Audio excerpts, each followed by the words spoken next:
at a huge stadium wearing Japan's number 10 jersey. He begins dribbling the ball skillfully, weaving past the opposing players as he heads straight toward the goal. He then passes the ball to a teammate, who controls it well and attempts a shot, but the ball doesn't go in, scoring a goal for Japan. Immediately, everyone begins celebrating Japan's victory, praising how Aizawa played a key role in securing the win. The scene shifts to a young boy named Kakeru, who is Aizawa's younger brother and has watched every single game his brother played at Kamakura Junior High School. A lot of girls simp over him for having crooked hairs. Moving forward, one of the guys tells Kakeru that he used to play soccer too when he was a striker. He then suggests him to come back to the field and stop teasing her, so he gets a slap in return.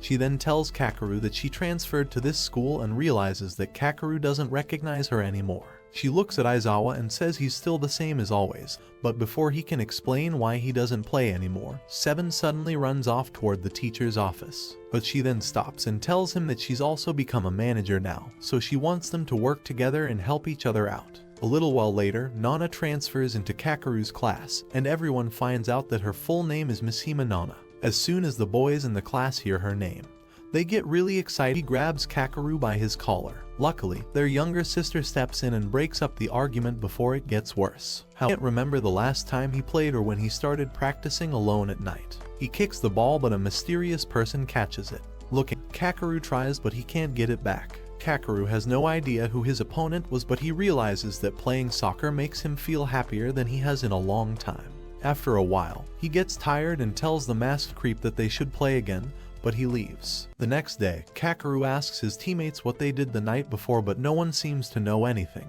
Afterward, the main selection match, Kakeru is called next, but he doesn't understand why he's chosen.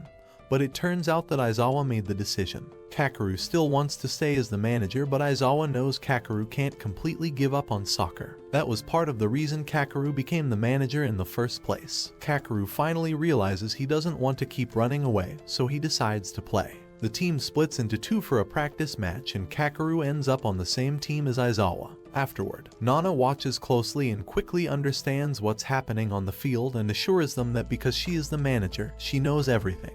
Now, Yu Yusuke is up against Aizawa, who tricks him with a fake move, and next, his brother passes the ball to Kakeru again, but he misses once more. Seeing that, his friends start laughing, saying that pass was just mean. However, Nana knows that pass was impossible for anyone to catch, except Kakeru. A senior tells Kakeru to take a break, but Kakeru wants to keep going. Looking at that, Nana realizes that the white team's defense is getting better, and she thinks Aizawa will keep making those passes and Kakeru will definitely catch them because his eyes show he believes he can. Sometime later, Yu Yusuke runs over to get the ball from Aizawa, but he's shocked when he realizes that if he pulls back, Aizawa will just push forward with his dribble. Before Yu Yusuke can do anything else, Aizawa passes the ball to Kakeru again. This time, Kakeru catches the ball and goes for the shot, but once again, he suddenly switches to his right foot. However, Nana notices that Kakeru switches to his right foot again, which gives the goalkeeper enough time to prepare and stop the shot. She thinks that if Kakeru had used his left foot, he would have scored for sure. Everyone already knows Kakeru is super fast and really skilled, but if he can't shoot properly, then he can't score. That's the reason why everyone calls him the Mr. No Goal guy. Afterwards, another pass comes in and Kakeru wants to score, so he tries again with his left foot. But this time, the ball goes up into the air instead, and Aizawa tells Kakeru to go back to the bench and focus on his job as a manager. Later on, Kakeru feels really down about how he played, but Nana encourages him and tells him he actually did well. She also knows deep down that his brother probably wants to say the same thing but just doesn't. After that, the practice session comes to an end, and the seniors talk among themselves. They all realize that Aizawa gave Kakeru a really difficult pass, and they agree that if Kakeru had been able to score from a pass like that, he would have what it takes to join the national team. Afterward, Aizawa tells Kakeru that the reason he lets him play is because he's the only one who can handle those tough passes. But then Aizawa also says that even if Kakeru can receive the passes perfectly, if he can't finish them by scoring, then it doesn't mean anything. There's no point in trying if the ball doesn't end up in the goal. Aizawa tells everyone that Kakeru doesn't lack skill or energy, what he really lacks is heart. That's the reason Kakeru keeps avoiding his left foot, and even though Aizawa wants to give him a chance to play and improve, things just don't turn out the way he expected. Nana notices that Kakeru heard everything they said. Kakeru admits to himself that Aizawa is right, and then walks away quietly, feeling really down. Later that evening, Kakeru heads to the park and keeps practicing by himself. Not long after, the mysterious guy shows up too and the two of them end up practicing together. After practicing for a while, they both take a break since soccer practice in junior high lasts only 30 minutes. Kakeru tells the masker that back in elementary school, he seriously injured another player with a kick from his left foot. Ever since then, Kakeru has been too scared to use his left foot. The masked guy points at Kakeru's chest, making him suddenly remember something his brother had once told him. Right after that, the masked person turns and walks away. Afterward, Kakeru goes home feeling confused and upset, so he tries asking his brother about it. But before the argument gets worse, their younger sister steps in to stop them. Still feeling angry, Kakeru storms off to his room, frustrated with everything that had happened. The next morning, Kakeru finds that his bike had a flat tire. And right then Aizawa shows up, but instead of talking to him or riding together, Kakeru just decides to run to school. Kakeru tells his brother that he wants to let go of the heavy feeling in his chest, that he wants to quit the soccer club and give everything up. Even with all that, he still wants his brother to keep trying, to keep playing and standing on the field like a king, because he really looks up to the way his brother plays soccer. Aizawa answers by saying that if the conductor is the king of the field, then the striker is like a knight, the one who receives the passes and moves forward. Suddenly, Truck-kun comes speeding toward Kakeru and Aizawa, but Aizawa quickly moves without thinking and pushes him out of the way to save him. At that moment, Nana happens to be passing by and sees the two brothers caught in this life-threatening situation. Nana quickly contacts their families, and not long after, everyone is told about the accident. Afterward, after the surgery is done, the doctor comes out and talks to the parents. He says that Kakeru's life is being maintained mechanically, but Aizawa's head injury was quite serious. Later, the doctor comes out again and informs them that they tried their best, but Aizawa is determined to be brain dead. Their parents still doesn't believe it's true, but the doctor wants to ask if they will let Aizawa donate his organs to help Kakeru. In a flash, alright, she informs them that she is fine, and then they get back home. Kakeru tells his mother that Aizawa scored the first point and assisted him.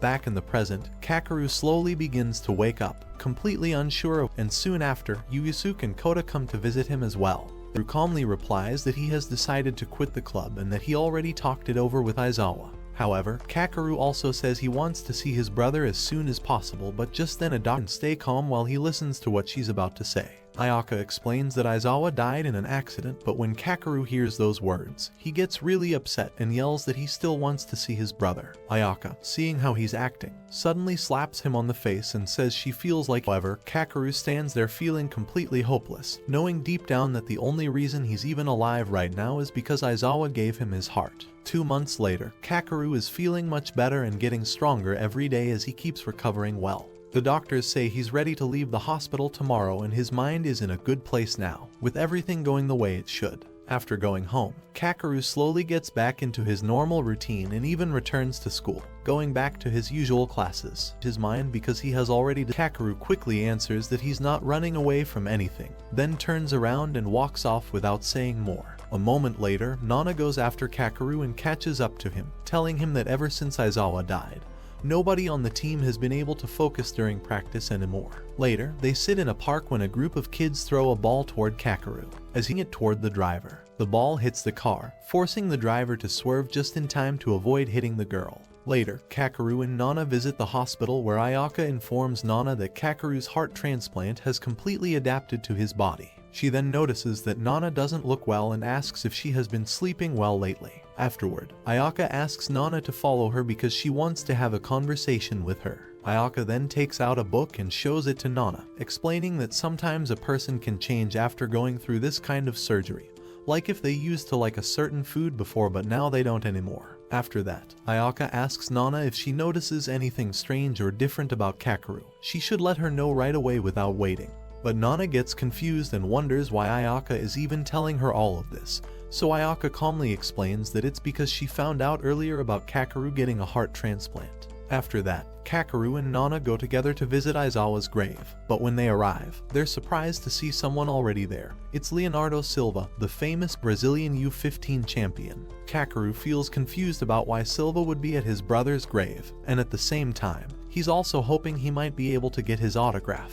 But before Kakeru can say anything, Silva speaks up and shows that he already knows who Kakeru is. He's the younger brother of Aizawa, the person Silva clearly remembers. That night, Kakeru heads to the park alone to play soccer by himself, trying to clear his mind. While he's practicing, the masked person suddenly appears again.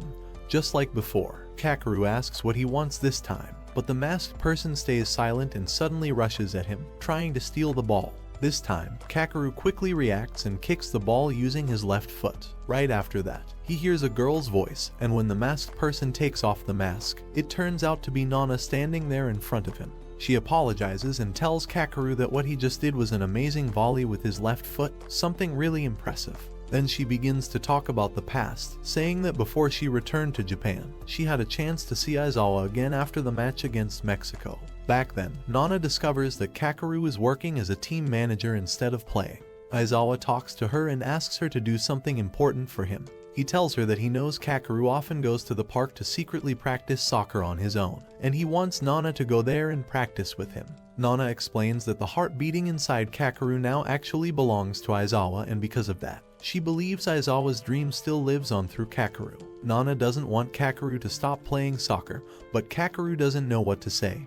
He just runs away. When he gets back home, he can't stop crying, and then he finds his brother's diary. In it, Aizawa writes about still hoping for a true night to rise in the area. That morning, during a match, Aizawa notices that no one else is around. He calls out, hoping someone will respond, but no one answers him. Then, out of nowhere, he spots Kakeru, the only one there who can receive his pass. Kakeru moves quickly and scores the goal without missing. Right after that moment, the two brothers stand side by side, lifting the championship trophy high above their heads, both of them smiling brightly with happiness. After reading the diary, Kakeru cries a lot, but the next morning, he goes out and starts practicing soccer again. Nana sees him and watches quietly, but Kakeru decides that he's done running away. He wants to carry on the dream that he and his brother shared. Nana feels really moved by what he's doing. Then Kakeru shows her Aizawa's diary, and it even has something about Araki written inside. Aizawa thinks that Araki's passes are even better than his own because Araki is a really good player. He has a special way of passing the ball, no matter where he is on the field. Because of this, everyone calls him Fantasista. Now, Kakeru wants to go to the same school where Araki is studying because he believes that a knight always needs a king. However, Nana also wants to study at that school, so she could be with Kakeru and support him. The next day, it is the entrance ceremony at Inosima High School, and Kakeru and Nana go to school together, both excited and looking forward to meeting Araki. All around the school, different clubs are trying to get new members to join.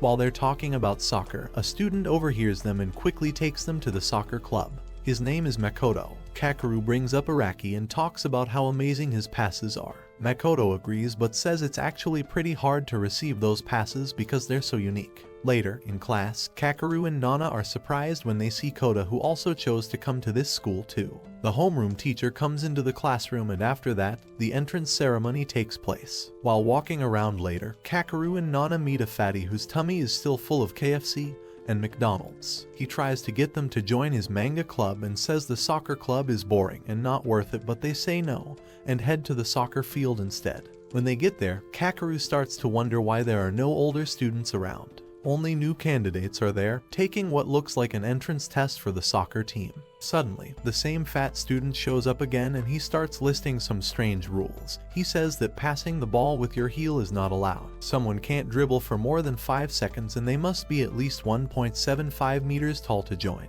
However, Makoto's group shows up and kicks the ball right at the fat student, then jokingly tells him to act like an elephant. The student kicks the ball back to Makoto and they all start goofing around, doing silly things that make no sense. Meanwhile, Kakeru and Nana stand there, confused and surprised. Then, they find out something shocking. The fat student is actually Araki. Then, Araki looks at Kakeru and immediately recognizes him as Aizawa's younger brother. Just then, the homeroom teacher walks in and explains that the school has 2 soccer clubs. One is the official team that represents Inosima High in real matches, called the Inosima High Football Club. The other one, where Araki and the others are, is called the FC Club, and they only play for fun. Just then, a student walks up and he had just failed the entrance test for the SC Club, so now he wants to join the FC Club instead. While watching everything, Kakeru feels his heart beating fast, and that's when he knows he really wants to be part of this club, but he decides to join.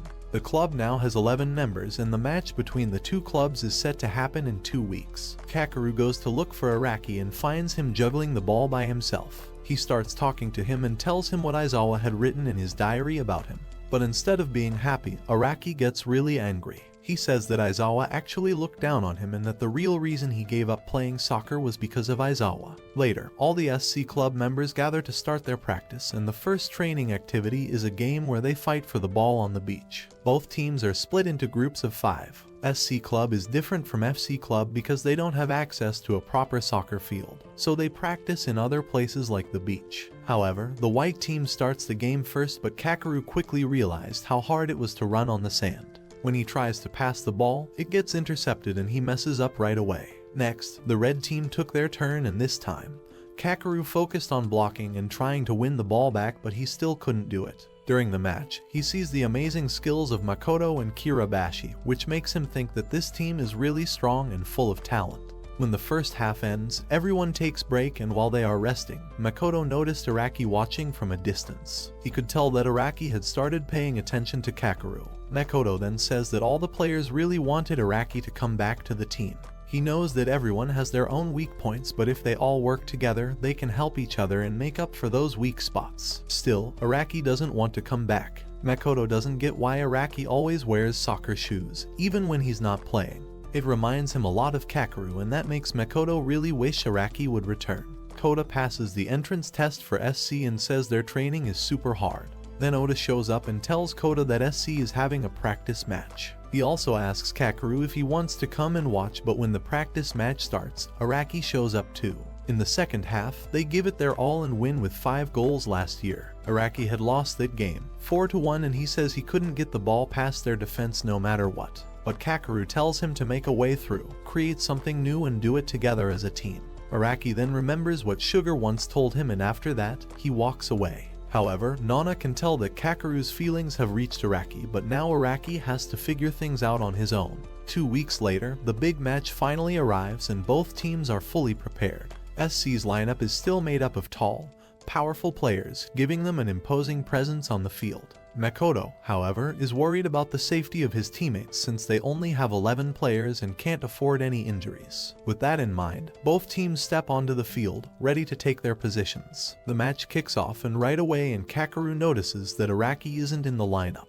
As the game begins, the ball is easily passed to Hino, with Kakeru drawing the defenders away from him. But just as the guy prepares to make his move, he faces Kashi, who blocks him, forcing Hino to pass the ball back to Makoto. But Makoto makes a long throw and Kakeru is in perfect position to receive it, but just as he's about to get it, the opponent intercepts the pass. Seeing this, Oda quickly decides to make a long pass of his own, but Makoto shouts for everyone to fall back and defend immediately. Takase, thinking quickly, pretends to jump and tricks the opponent into thinking he's about making a move. Meanwhile, the clown guy gains control of the ball and takes a shot at the goal. However, the goalkeeper manages to get a hand on it, but the ball keeps heading toward the goal. Thankfully, Kakeru is in the right spot and clears the ball just in time to prevent a score. 20 minutes into the first half, Takase wins the ball in the air once again, but Kakeru keeps moving back to help defend, staying focused. With both of the team's strikers now back on defense, the FC players begin to show signs of exhaustion. The coach watches closely, aware that the absence of Araki has left a significant gap in their lineup. SC takes a corner kick and ODM moves back, following the ball as it comes in. He takes a shot and it goes into the net. SC takes the lead. However, Kakeru, feeling the weight of the moment, starts to believe that it's his fault for not doing enough to stop the goal. The match carries on and Kakeru calls out for the ball from Hino, determined to get a goal back for his team. He manages to slip past one opponent, but when he faces Oda, he's unable to get by him. Oda quickly catches onto Kakeru's weakness, making it even harder for him to advance. Then, a pass is made upfield and Takashi keeps getting past the ball by his teammates. He positions himself perfectly and makes a header, sending the ball into the net for another goal. As the first half comes to an end, SC leads with 2 goals, while FC has yet to score a single one. It turns out that Endo has suffered a shoulder injury and the coach quickly decides he can't continue playing, telling the whole team they'll need to fight with just 10 players. Out of nowhere, Araki appears, announcing that he's left SC and now wants to join FC. The team accepts him without hesitation. The coach then turns to Kakeru, explaining that he's been attracting too much attention on the field and a striker also needs to disappear at times, something Aizawa had also mentioned before. With a new plan in place, the second half begins. Afterward, everyone is surprised by Araki's current appearance, and it turns out that earlier Araki has asked the coach if he can rejoin the team. But the coach said no because of how much weight he has gained. The coach tells Araki that if he wants to be part of the team again, he has to lose weight in just 10 days. Back in present, Nana asks the coach why did he keep it a secret, but he replies that if he was on a bench whole time, then everyone would depend on his presence. However, Makoto is really depending on Araki to come back, and Kakeru also feels excited to see Araki coming back. During the game, Araki steals the ball from the opposing team and easily dribbles past all of them. Seeing this, Nana gets surprised, so the coach explains that the first player to respond to the flow of the match and take advantage of their opponent's emotional state usually has the upper hand. Then, Oda and the others try to stop Araki one by one, but they all end up failing eventually. The goalkeeper from SC rushes out to block Araki, but instead of shooting, Araki pulls off a Rabona. The ball goes straight into the goal and the score is now 2. Afterward, Oda notices that Araki is still just as skilled as he was before, and Araki wants Kakeru to be the one to score this time. It takes 2 players to break through the opponent's defense, so SC kicks off. Mako manages to intercept the opponent's pass and quickly passes the ball to Koru, who teams up with Kota to set up a play. Kakeru starts moving and signals to Kota, asking him to pass the ball, but Kakeru dribbles closer to the penalty area and takes a shot. Sadly, the goalkeeper manages to push the ball away, and everyone is surprised that Kakeru was able to take such a long-range shot. Nonetheless, Araki takes a corner kick, but SC clears the ball away, and then Kakeru then attempts a long-distance shot with his left foot. But the ball hits a defender and flies out of bounds. Everyone is shocked to realize that Kakeru's left foot is actually stronger than his right. Even Araki is surprised to see how he is bringing out his ranged weapons. Then, Araki takes a long-range shot, but the ball goes soaring over the crossbar. Afterward, Kakeru asks for the ball again, but this time, he decides not to shoot and instead passes it to Araki. After passing, Kakeru moves into position and Araki makes a perfect pass back to Kakeru, who then enters the penalty area and faces the goalkeeper. Moreover, Kakeru takes a shot, scoring to tie the game, and the coach realizes that Kakeru and Araki have been taking long shots on purpose, making SC's defenders move higher up the field and leaving the penalty area wide open. Oda realizes the problem and decides he doesn't want to follow the coach's plan anymore. SC continues to attack, making a pass to other guy, but Matoba quickly blocks it. Just then, Oda appears and responds right away. Both teams are fiercely fighting for the ball in the midfield, but Akira notices that Oda has stopped following the coach's tactics, but Araki is determined not to let him pass. It turns into a one-on-one battle between the 2 star players. Oda surprises Araki by passing the ball with his heel. Later, the referee starts checking the clock as FC launches a counterattack. However, Araki receives the ball and Kakeru can feel his heartbeat pounding in his chest. Then he passes the ball to Matoba, who takes a shot, but the ball hits the crossbar and bounces away. Kakeru quickly turns and attempts an overhead kick, but the goalkeeper manages to block it. The ball stays in play, though it comes to a stop just before the goal line. Afterwards, the match ends with both teams officially tying, and everyone in the audience starts cheering for them. Meanwhile, Makoto sees that Kakeru's shot is really beautiful, and he can't help but think about how amazing it was. Oda agrees that Araki is really good,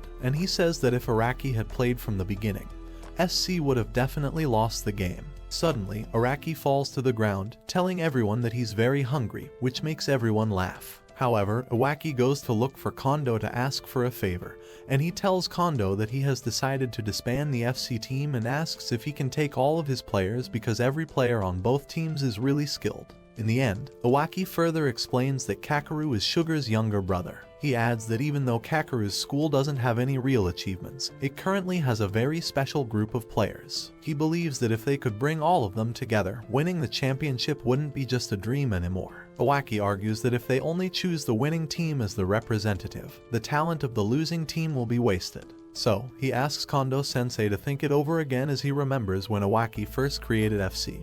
His team lost to Iwaki's team of 15 people, even though his own team had 60 members. Kondo starts thinking that if he had just stepped down back then, Inosima would have won. He decides that after today, SC will also disband and a new team will be formed. He still wants Iwaki to be the coach, feeling this is his way of fixing his past mistake. Iwaki-sensei is really touched by this decision. Now, it's not about SC or FC anymore, and it's about Inosima High School. Both of them then announce to everyone that, from now on, they will all be teammates. The next day, Iwaki speaks again about taking the position of coach, while Kondo-sensei would become the advisor for the whole team. Sawamura is chosen to be the captain, and Oda and Makoto are named the vice captains. Then, Iwaki-sensei tells everyone that he wants them to treat everything as normal and, most importantly, to play soccer together happily. However, the two teams struggle to get along with the way they practice. Iwaki-sensei had already known this would happen. Meanwhile, Nana starts wondering about being invited to play for the new team because everyone believes they need Nana's strength. But Nana is still hesitant. Ishiki knows that Nana has given up soccer for more than a year here and has no hope left, but Nana says she hasn't given up yet. Ishiki wants Nana to think carefully before deciding to return. The SC members are surprised when the team practices at the beach. Kondo Sensei is quite surprised by the way FC practices, but he sees this place is ideal for practice because it can help the body relax more. However, Oda asks Hayato if Araki will be coming to practice or not, so Hayato tells him that with sudden loss in body weight he might be still in shock. Just then, Araki comes over, but this time he is fat again. Seeing that, Makoto gets furious about his growing belly and the group ends up tying him up. However, Oda is also angry when he sees that Araki has gained weight again. He tells the director to say something because the inter-high league matches are starting soon. But the Iwaki tells him not to take it seriously. Afterward, Iwaki then tells the team to split into 4 groups and practice for 20 minutes. After seeing Araki's terrible condition, Kondo asks Iwaki if things are going to be okay, expressing concern that Araki's situation might affect the team's morale. After the practice, Araki returns and couldn't wait to recharge his energy, but to his surprise, Nana and Kakeru are at his house. He is a bit shocked to find them both eating his food and he doesn't understand why his mother let them in. Nana says she came to help Araki with his diet, and that's why his mother immediately agreed to let her in. Both Nana and Kakeru then ask for permission to leave. Araki tells Kakeru to take care of himself first because if he keeps losing the ball so easily in direct confrontations, he won't be able to be a striker. He points out a flaw in Kakeru's dribbling but assures him that Nana is confident Kakeru will be able to overcome it. After returning home, Nana asks Ishiki for permission to let her play in the next match. Meanwhile, the Inosima team begins moving toward the training camp. But Oda gets very angry when he sees Araki still eating too much, not showing any signs of stopping.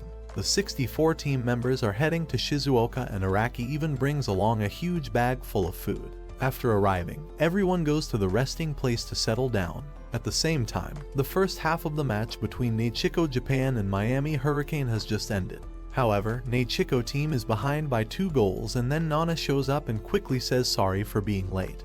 But she promises everyone that she'll make up for the goals they lost in the second half. She steps onto the field wearing the number 7 jersey, and right after that, the second half of the match begins. One of the players from the other team tries to bump into her as a kind of rough welcome, but Nana moves just in time and uses her skills to move forward with the ball. She dribbles past the first defender all by herself and keeps going with confidence and speed. When 2 big defenders come up to try and block her, Nana quickly makes a clever chip shot toward the goal. The opponent's goalkeeper isn't able to touch the ball, so it goes straight into the net. All of Nana's teammates admit she's really amazing.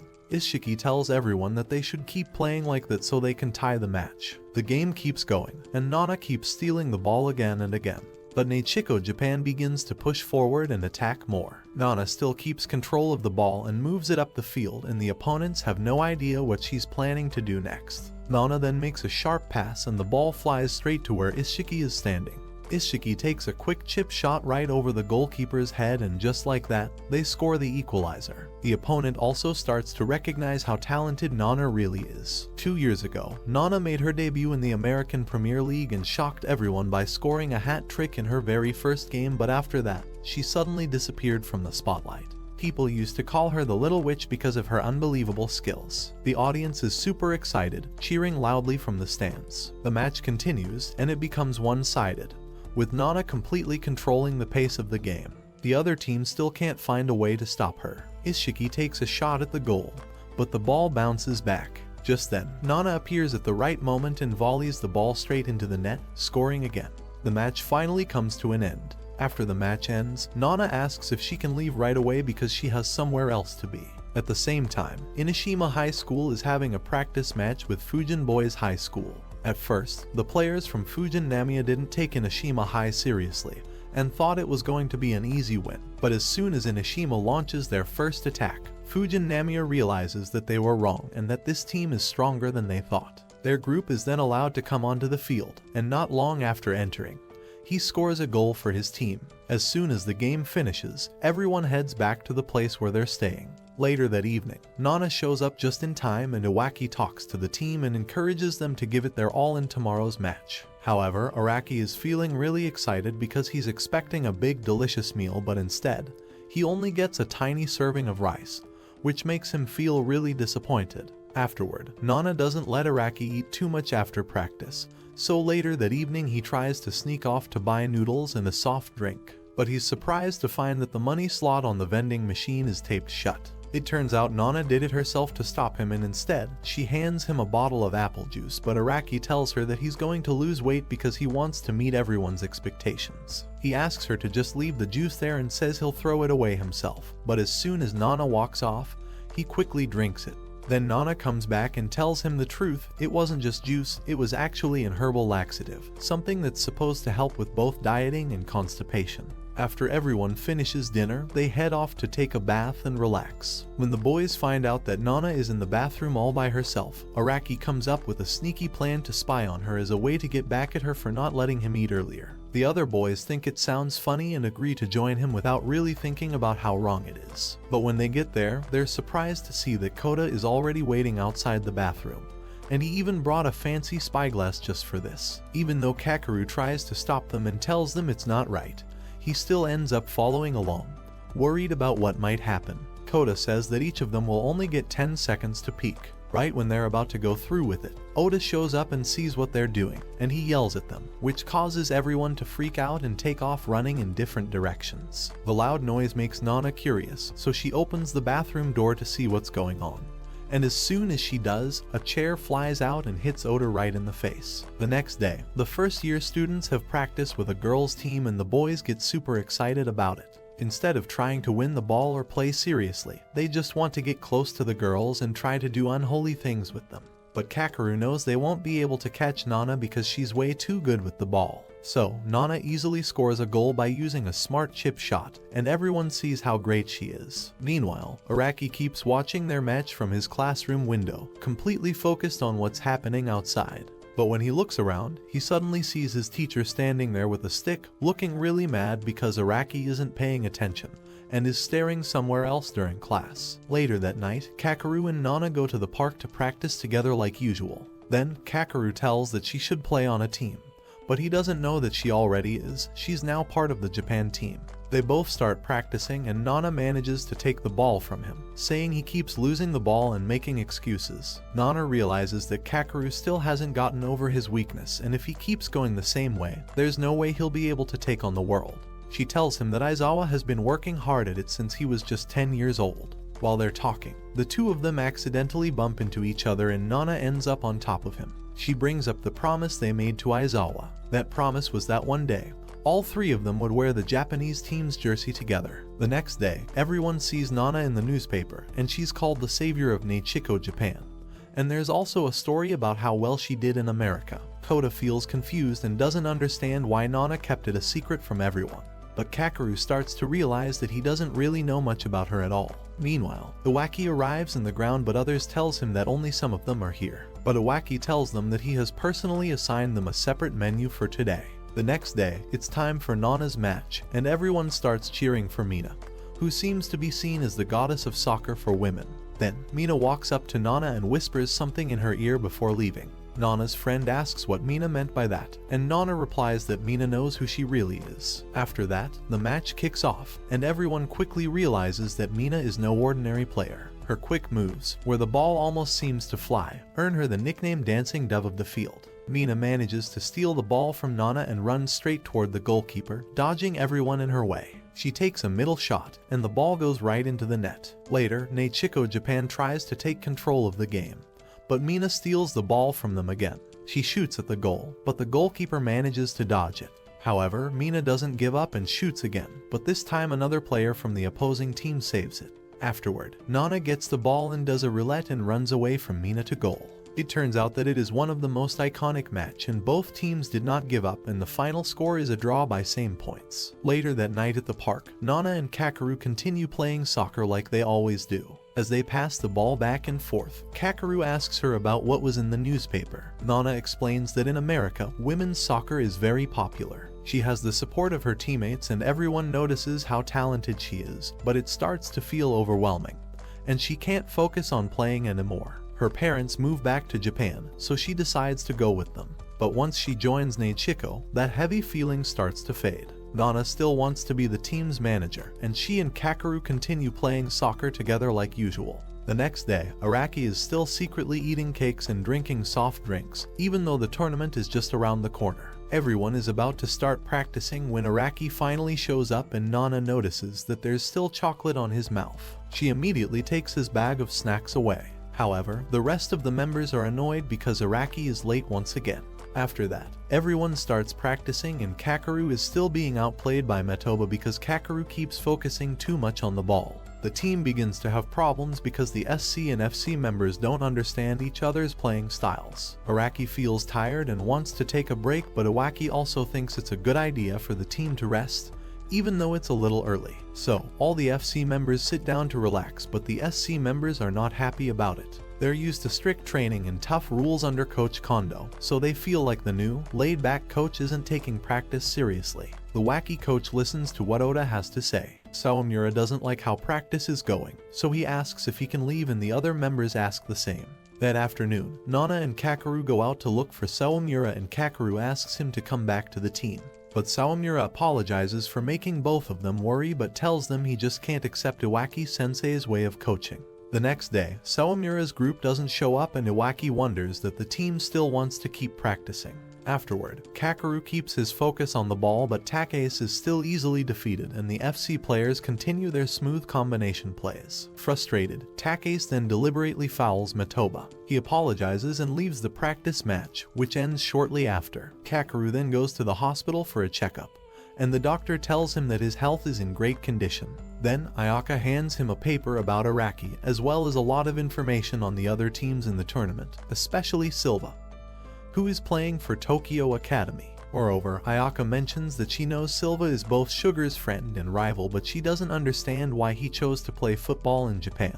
Kakeru doesn't know the reason either and asks for permission to leave. Meanwhile, Metoba waits outside and after yesterday's practice, Takeis doesn't show up for practice again. He thinks that Takashi might have lost his confidence in himself, especially when he kept passing the ball through his legs on purpose. Just then, the three of them decide to go to Takeis's house together. When they arrive, Takeis's sister tells them that Taki hasn't returned yet. The three of them enter the house and discover that Takeis has a lot of achievements in basketball, but in his third year, he switched to soccer. They learn that Takeis's father's company went bankrupt, and the family fell into debt, which caused Takeis to give up basketball. Just then, Takeis's younger brother, Takuro, appears along with his younger sister, Chika. Seeing that, Metoba asks why Takeis decided to play soccer, so it turns out that the main reason was that soccer didn't require as much money to play, and he could even make money from it. In addition, basketball offered very few opportunities to make money, and when his family went bankrupt, Takeis felt the responsibility to support them. So, even though he was a good basketball player, Takeis gave it up and switched to soccer. Takeis came home late that day because he had been working and Metoba doesn't really like Takeis's reason for playing soccer. Metoba tells him that if he wants to play basketball then he should keep playing it no matter what. Afterwards, Kakeru returns home, still thinking about Takeis and feeling thankful for his parents and brother. He goes out to buy some things and accidentally finds Takeis practicing soccer. He calls Metoba to come and see. Both of them realize that Takeis is practicing at this hour to make up for the time he missed at the club. Kakeru understands that Takeis really wants to play soccer and then Metoba rushes into the park to grab Takeis's ball, but this time, Takeis doesn't let him take it easily. Afterwards, Kakeru joins in and soon Nana shows up as well. The four of them have a great time playing soccer together, enjoying the game and each other's company. The next day, only two people from the SC team come to practice and Kakeru feels really confused because he has no idea what happened to the rest of the team. Now he has to figure out who should be the new captain since the team needs someone to lead them. After everyone talks about it and thinks it through, they all agree that Makoto should be the new captain because they believe he can do a good job. The SC members start practicing on their own without waiting for anyone else or asking for help. After a little while, Kakeru shows up, but he tells them that he didn't come just to practice like usual, because today he came to talk about something important that the whole team needs to know. He says that starting today, once a week, the team is going to rent a private stadium so they can all practice together in one place, and he wants everybody to come. He also tells them that the whole team should be there by 6 p.m. and he asks the older players on the team to make sure they come too. Kakeru waits for a long time, but nobody shows up, and he starts to feel disappointed and confused about why no one came. Meanwhile, Sensei Kondo finds Sawamura's group and takes them all the way to Kamakura Station, and when they get there, everyone is really surprised because they see Iwaki working at a construction site late at night. Then Sensei Kondo explains that Iwaki wanted the whole team to know what it really feels like to play on a real field, so he tried to rent the city's stadium for them to practice. But he couldn't afford his regular salary, so he got a part-time job to earn more money. Because of that, their acting suddenly made more sense, and even the Iwaki admits that he has never in his life seen a coach who works so hard just to help his team like Iwaki does. He wanted all three of them to understand what real trust means and to build that kind of strong bond by always working hard and chasing after their goals without giving up. The next day, the team goes to Kamakura City to compete in a match, and Nana feels like something is off because Sawamura's group still hasn't come back. The team has already reached the stadium and the other team is there, waiting for them. Araki seems really sure that they are going to win. Afterwards, the match starts and Makoto gets the ball, but right away, two players come up and block him.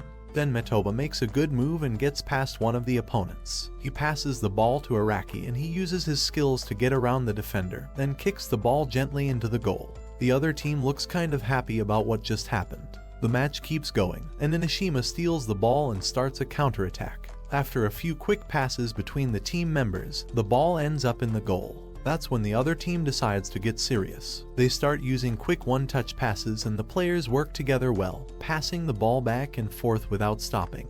And then they score a goal right away. Matoba suddenly remembers that the player wearing number 10 is the top scorer from last year's inter-university tournament. His name is Hawa, and this team is actually the runner-up from that same tournament. Now, the match really picks up pace. At the request of Kondo Sensei, the SC members have come to watch. The score is now 4-2, and everyone is shocked to find out that their opponents are from Kamakura University. The team's biggest problem right now is their lack of defensive coordination, and there's no clear leader on the field. Kondo Sensei understands this, knowing the team lacks someone who can direct the play. However, Iwaki Sensei is also aware of this. Since Araki is being tightly marked, the team is struggling, unable to move forward effectively. Inosima tries to rely on passing and his individual skills, but once those are blocked, the whole team's performance drops quickly. Araki falls during the play and Oda becomes furious because this was exactly what he had warned about. Kondo Sensei believes that Iwaki won't replace Araki because he wants Araki to understand his own weaknesses. Throughout junior high school, Araki didn't take things seriously, and now his heart and lungs aren't able to keep up with the physical demands. If he's forced to lose weight suddenly, like during the match with Essie, Araki would quickly tire out.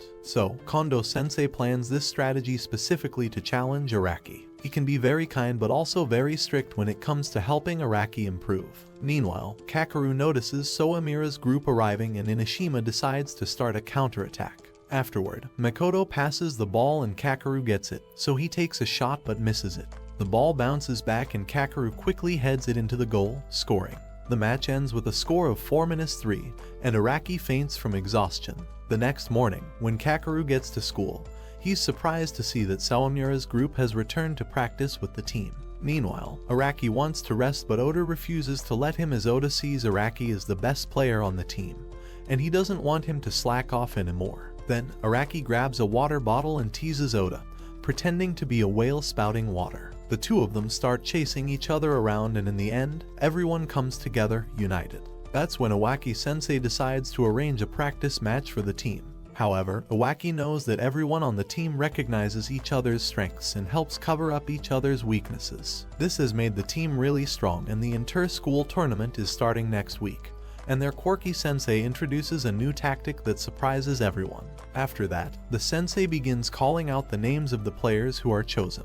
It turns out that Kakeru is also officially named to the main squad. When he gets home, he tells his brother proudly that he made it and asks him to watch over him and promises to do his best. After that, the big inter-school tournament finally begins and everyone on the teams is excited and ready to give it their best shot. The Inosima team heads out together to the stadium, and when they arrive, they are all amazed at how huge and impressive Shonen High Stadium looks in real life. Yusuke also shows up at the stadium, ready to cheer as loud as he can for Kakeru and support him during the important matches. Kakeru tells him that even though he's just a substitute, he will definitely score if he gets the chance. Both teams get ready to step onto the field. However, Take's mentions that their team lost the second match last year, so it's going to be a tough game against Shonen High. Then, Akira and the others arrives and he's eager to see how Aizawa's younger brother performs. Afterward, the opposing team is cautious of Araki and quickly notices that Inosima is using a 2-5-3 formation. The match officially starts with Keiso kicking off. Right away, two Inosima defenders close in, forcing Keiso to pass the ball to the sideline. The ball is passed back inside, but Inosima successfully defends it. But at the same time, Coach Iwaki comes up with a plan to show the opponent Inosima SC's special retreat defense tactic. With this smart strategy, they are going to leave a gap on purpose to trick the other team, then quickly trap the ball and take control of it again. Oda passes the ball over to Makoto, and from that point, it becomes FC's chance to start moving the ball around and making their own plays. After that, the ball makes its way over to Araki, who quickly kicks it high over the opponent's head, easily getting past the defender without much trouble. At the same time, one of the opponents, who acts a little like a clown, knows Araki really well because they used to be a strong duo with Aizawa back when they played together in the U5. The ball then moves to Matoba, who skillfully beats two of Keiso's defenders one after the other, and then passes it to Hino, who takes a strong shot and scores a goal for the team. Inosima takes the lead and the match still continues. Later, Iwaki tells Kakeru, Koda and Take to warm up, saying if Inosima scores 3 goals in the first half then they will go in right away. The second goal is scored and it's Araki who makes it. But Inosima keeps pressing forward and there's another shot, but this time it misses. The first half ends and Keiso group feels a bit down because they weren't able to score the third goal. However, Iwaki's team is confident that they'll catch up in the second half, knowing they've figured out Inoshima's trap.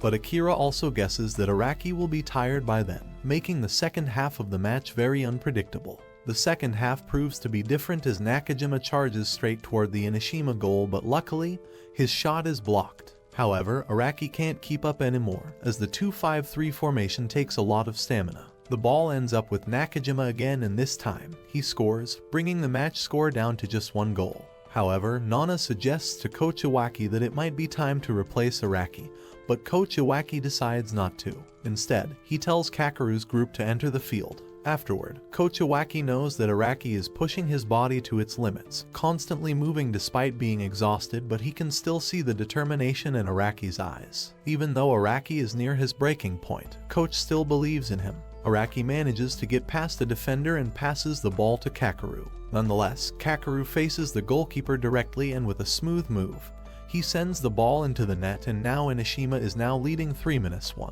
Meanwhile, Akira watches calmly, thinking that Aizawa had put too much trust in this kid.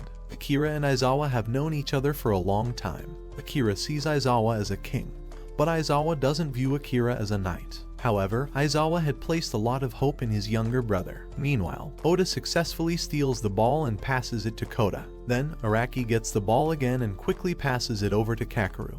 But just when Kakeru tries to feel and control the ball without even looking at it, he completely misses it by accident. Luckily, Oda reacts fast and steps in to help out, but even after that, the ball ends up getting passed over to another player on the field. Everyone is eager to be the one to score, and then a cross is sent into the penalty area, and Take makes a header, scoring the final goal. The match ends with Inosima leading 4-1. That night, Kakeru and Nana go to the park to practice, and Nana suggests that he wear a mask. However, Kakeru realizes that Nana has been playing soccer with such limited vision. As he feels the scent of Nana's lips, he imagines it's like an indirect kiss. It turns out that Nana didn't want Kakeru to look for the ball, but suddenly the ball just disappeared. It was right at Kakeru's feet and he didn't even know how it happened. Both of them were confused, unable to understand what happened. The next day, the Inosima team gets ready to play an important match against Busho, feeling a mix of excitement and nerves as they step onto the field. right away. Really frustrated out there because Kakeru keeps losing control of the ball every time he tries to push forward and do something good for the team. Araki, still trusting Kakeru even after the mistakes, decides to pass the ball to him again, and this time, Kakeru thinks hard and makes up his mind to try a special move he has been saving for the right moment. That night, Nana told him the move is called the Mythical Feint and it was used by a genius player. She wants Kakeru to learn it, but when he tries it during the game, he messes up and loses the ball. Seeing that, Kota has no idea what Kakeru is trying to do. Afterward, Metoba passes the ball to Takeshi, who goes for a header but it doesn't go in. A little later, Coach Iwaki makes the decision to take Kakeru out of the game. Kakeru feels really disappointed and upset with himself. Coach Iwaki comes over and asks Kakeru if he's feeling sad after getting taken off the field. Kakeru explains that he understands why it happened, because it's something that had to be done if they want the team to have a better chance at winning. Meanwhile, Kaku's moves are starting to get noticed, and Nana asks if Kakeru can play in the next match because she feels he's really close to becoming a real striker. She's never seen him like this before, and Inosima takes the lead. The match keeps going and ends with Inosima winning 3-1. However, Iwaki and Kondo Sensei both agree that the team has gotten a lot stronger. Iwaki then tells everyone to stay and watch the next match between Some Weird Place and Shonen. The game starts and it's clear that Shonen is super strong this year. One of their players, Hibino, used to play in the Netherlands, and he's also someone who grew up playing with Kakeru and Nana. Hibino once broke his leg in a match with Kakeru and now he's back. He takes a powerful free kick and scores right away for Shonen, which shocks the whole Inosima team. The match ends with a win for Shonen and Kondo Sensei, and Nana decide to stay back and study Shonen for the next match. Back at school, Kakeru gets right into practicing again, but Araki tells Kakeru to try and get past him, but just like expected, Kakeru can't do it. Then the team hears that All Japan High School has lost their match. They all come together and gather around to watch the video recording of the match between All Japan High and Tsujido Academy, ready to study and learn.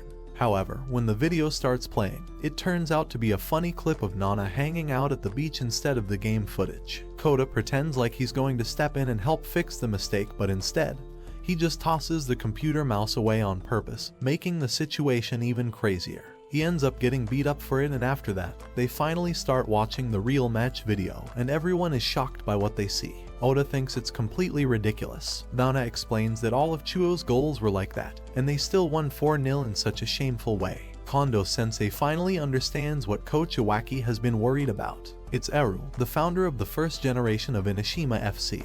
Everyone but Araki ends up turning it down because he knows deep down that their next opponent is not going to be easy to beat at all. Meanwhile, Ayaka shows up too, since she used to be a student at Inosima High as well, and back in those days, she was actually the manager of the school's soccer club. She also realizes that Iwaki is about to go up against Oryu. That night, Hibino heads over to the park and ends up running into Kakeru again by chance. Kakeru explains to him that he usually comes there to practice soccer with Nana whenever he gets the chance. The two of them start playing soccer together in chat conversation. Kakeru brings up Hibino's leg injury and says he's really happy to hear that Hino has finally recovered. But Hibino, looking upset, tells Kakeru that Hibino isn't fully better yet. He says the ligament is still torn, even after many surgeries, but he is determined to score against Kakeru's team in the next game. He also plans to show Kakeru his new move, the cannon shot, since Kanagawa regional finals are happening in Inosima, and after winning 3 games in a row, the Inosima team goes into the finals feeling strong and ready. Afterward, before the match starts, the Tsujido team acts kind of strange and not like their usual selves. Even though it seems weird, Nana tells Kakeru and the others not to take them lightly, because once the whistle blows, the Tsujido players will snap into action,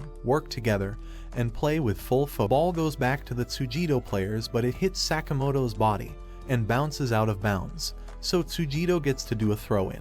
However, their team's center back starts moving up the field and Take steps in to try and stop him. Then, Tsujido makes a super strong throw-in and the ball flies straight toward Team Inish to pass the ball out wide. After that, the shawty gets the ball, but the attack from Inosima is stopped and blocked by the other team.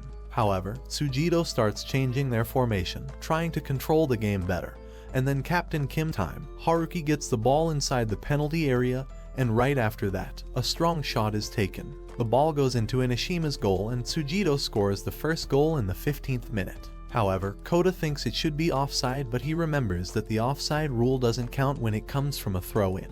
On the other hand, Coach Iwaki blames himself for what happened and quickly the game keeps going and Tsujito still leaves the sides of the field wide open. Araki sees a chance and passes the ball to Hino, but Sho runs in and steals it.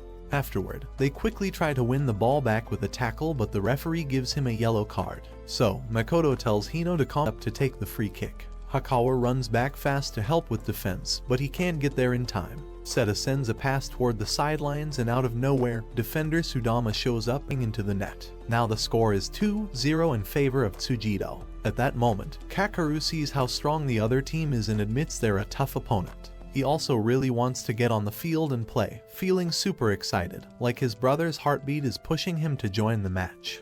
Even though their playing style feels rough, the truth is that Tsujito is playing clean and with good teamwork. Then Oryu walks over and says this whole situation is Iwaki's fault. He notices that Coach Iwaki hasn't really changed and says that if Iwaki had taken the blame himself earlier, then maybe Iwaki wouldn't have lost trust in his own teammates. Still, Oryu looks at the reserve players, asking which of them wants to go in and play. Right as the second half kicks off, Kota sprints forward with everything he's got, pushing himself as hard as he can to win the ball right away. Kakeru falls to the ground. Afterward, Tsujito's pass is intercepted and Kakeru gets the ball back. He successfully avoids the tackle and dribbles to attack. But Araki also notices something unusual that Nana sees Aizawa's image. Moreover, Kakeru sends a pass that penetrates the opponent's defense, but Araki can't keep it up. So, Araki asks Kakeru, but Kakeru doesn't know what he has done just now. Coach Iwaki also notices that Kakeru has changed his playing style just now. However, Kota tries to get to the ball, but Oda quickly passes it to Makoto. From there, the ball moves to Araki, who spots Kakeru in a great position. Araki makes a perfect pass to Kakeru, who skillfully receives the ball. Without hesitation, Kakeru takes the shot and successfully scores, bringing the game closer to its end. The score difference is now only 1 goal, so the match continues with both teams feeling the pressure. Tsujito quickly launches an attack, and Kakeru is determined to get the ball back. Hibino also trusts his teammates to help out. Makoto is called into action and Coach Iwaki gives him some quick instructions. Ryo takes the kickoff, and Takase manages to receive the ball without trouble. He passes it over to Kakeru, who immediately fights for possession. After a tough battle for the ball, Kakeru wins a throw-in for his team. Araki signals to Kakeru, telling him to pass the ball to Makoto the moment he gets it. Kakeru follows Araki's instructions, and as soon as he has the ball, which he passes it to Makoto. However, 2 Tsujito players quickly step forward to block Makoto, and the ball ends up flying out of bounds. Captain Kim immediately runs to take the throw-in, but Oryu sees the situation and realizes it's risky. Suddenly, the referee shows a yellow card for delaying the match. In a close game with only a 1-goal lead, the throw-in from the opposite side is seen as an attempt to waste time. Oryu also doesn't agree with Kim taking the throw-in from that position, feeling it could hurt their chances. Meanwhile, Captain Kim decides to take a short throw-in, quickly receiving the ball and launching an attack. He passes the ball into the penalty area, but Oda is right there to catch it, stopping the attack and quickly starting a counterattack for Inosima. With only 8 minutes left in the match, Araki passes the ball to other person, who fights hard to keep it away from others. The ball then gets passed to Kakeru, who quickly moves it to Makoto. Without wasting any time, Makoto takes a shot at the goal, and the ball bounces off the post, but Makoto doesn't give up. He jumps in and heads the ball into the net, scoring the shot for Inosima. With only 2 minutes left in the match, both teams are determined not to let the game end in a draw. Tsujito launches a final attack and the other guy tries to take a powerful shot from 30 meters away. Oda manages to block it just in time, forcing the Inosima team to fall back quickly. If the ball went out of bounds, Tsujito would get a throw-in and continue their pressure. Unfortunately for Inosima, the ball does go out. Araki quickly instructs the Tsujito players to rush into Inoshima's field to put more pressure on them. However, Takase is assigned the task of marking the freaky guy and he does an excellent job of stopping him. Meanwhile, Kakeru looks around and realizes that there's no one left to defend in the opponent's field. He remembers his brother's advice to trust his instincts and feel the game, and with that thought, he gets ready to make his move. Afterward, the ball is thrown to Kakeru and the goalkeeper rushes forward to block him. But Kakeru uses the mythical feint, a clever move that tricks the goalkeeper, and then he shoots the ball with precision. Kakeru nails it and the ball hits the back of the net, securing the victory for Inosima. As soon as the ball crosses the line, the referee blows the whistle to signal the end of the match and Inosima wins, moving on as the champions in the qualifying round. After the game, Hibino goes over to the guy to apologize for his earlier actions. The two of them make up, exchanging jerseys as a sign of respect and sportsmanship. Coach Iwaki also apologizes to his students, admitting that he could have done better but expressing how proud he is of all their efforts throughout the match. Meanwhile, Hibino is waiting for Kakeru and there's no time to relax because Kakeru's next opponent will be Hibino's team. The next morning, Kakeru wakes up feeling awful and ends up falling while trying to clean his dirty teeth. Just then, Nana arrives and together they head to school. As they walk, a creep sneaks up and takes creepy photos of them. Meanwhile, when Kakeru enters the field, Silva starts to really pay attention, noticing a big shift in Kakeru's personality. He's surprised by how different Kakeru seems. On the other hand, Ayaka remains skeptical as she still doesn't believe that Aizawa's heart has transferred into Kakeru. She mentions that she watched the previous match and was impressed by Kakeru's dribbling, but Kakeru claims it was all done unconsciously. Ayaka, still curious, hands Kakeru a book titled Voice from the Heart, saying that it's possible Aizawa's presence still lives on within Kakeru. Furthermore, experience the memories and preferences of their donors. Kakeru responds that he just feels like practicing more. Later, Coach Iwaki accidentally finds out that Kakeru had a heart transplant. Ayaka, however, sees this as a positive sign for Kakeru, but she believes that even though Aizawa's presence might still be in Kakeru, Aizawa would want to continue playing soccer with his brother and run on the field. After his health check, Kakeru leaves with a heavy heart, feeling sad. But Coach Iwaki then talks to Ayaka, disagreeing with her belief that the heart donor's consciousness might still exist, and they argue over this theory. However, Iwaki still insists that Kakeru is not Aizawa and that their paths in soccer are completely separate. Kakeru realizes that his heart desires a one-on-one match. It's then revealed that Silva has come to find Nana and he knows everything about Kakeru and Aizawa, no matter what he does. He understands that Silva is too skilled for him to catch up with or outplay in this moment. It's Kakeru's turn, but despite his efforts, he's easily defeated by Silva. Meanwhile, Silva believes that Aizawa might still be present in Kakeru and wants to verify this. Kakeru feels that he can't match Silva's skill, as Silva is on a world-class level. However, Silva insists on seeing Kakeru's dribbling. Still, Nana calls out to Kakeru. Silva suddenly realizes that the ball has disappeared. Nana, apologizing for her late arrival, explains that the ball's disappearance was due to a technique called a mythical feint. However, Silva is still puzzled and decides to leave after requesting to meet Kakeru again. Later, Silva returns, stating that he has met Aizawa once again. It turns out that Aizawa still exists in Kakeru and Kakeru is even more special than anyone realized. Silva first met Aizawa during the U13 tournament in Spain. Although Brazil won the tournament, Silva didn't feel happy as he never had the opportunity to play his best. However, when Aizawa was introduced to him by the coach, the two connected. Despite Brazil and Japan never facing each other during that turnover, Silva is amazed by Aizawa because he can pass the defender with just a look. Aizawa sends the ball straight to Silva and Silva admits this is the first time football makes him feel excited. He realizes a goal. When the match ends, everyone is surprised to find out Aizawa is the top scorer of the tournament, and after that, the two play a one-on-one match. Furthermore, Silva thinks it's time to get serious, but he's because Aizawa must fly back, so they agree to schedule another match for later. However, Silva is already sure that the match won't happen now.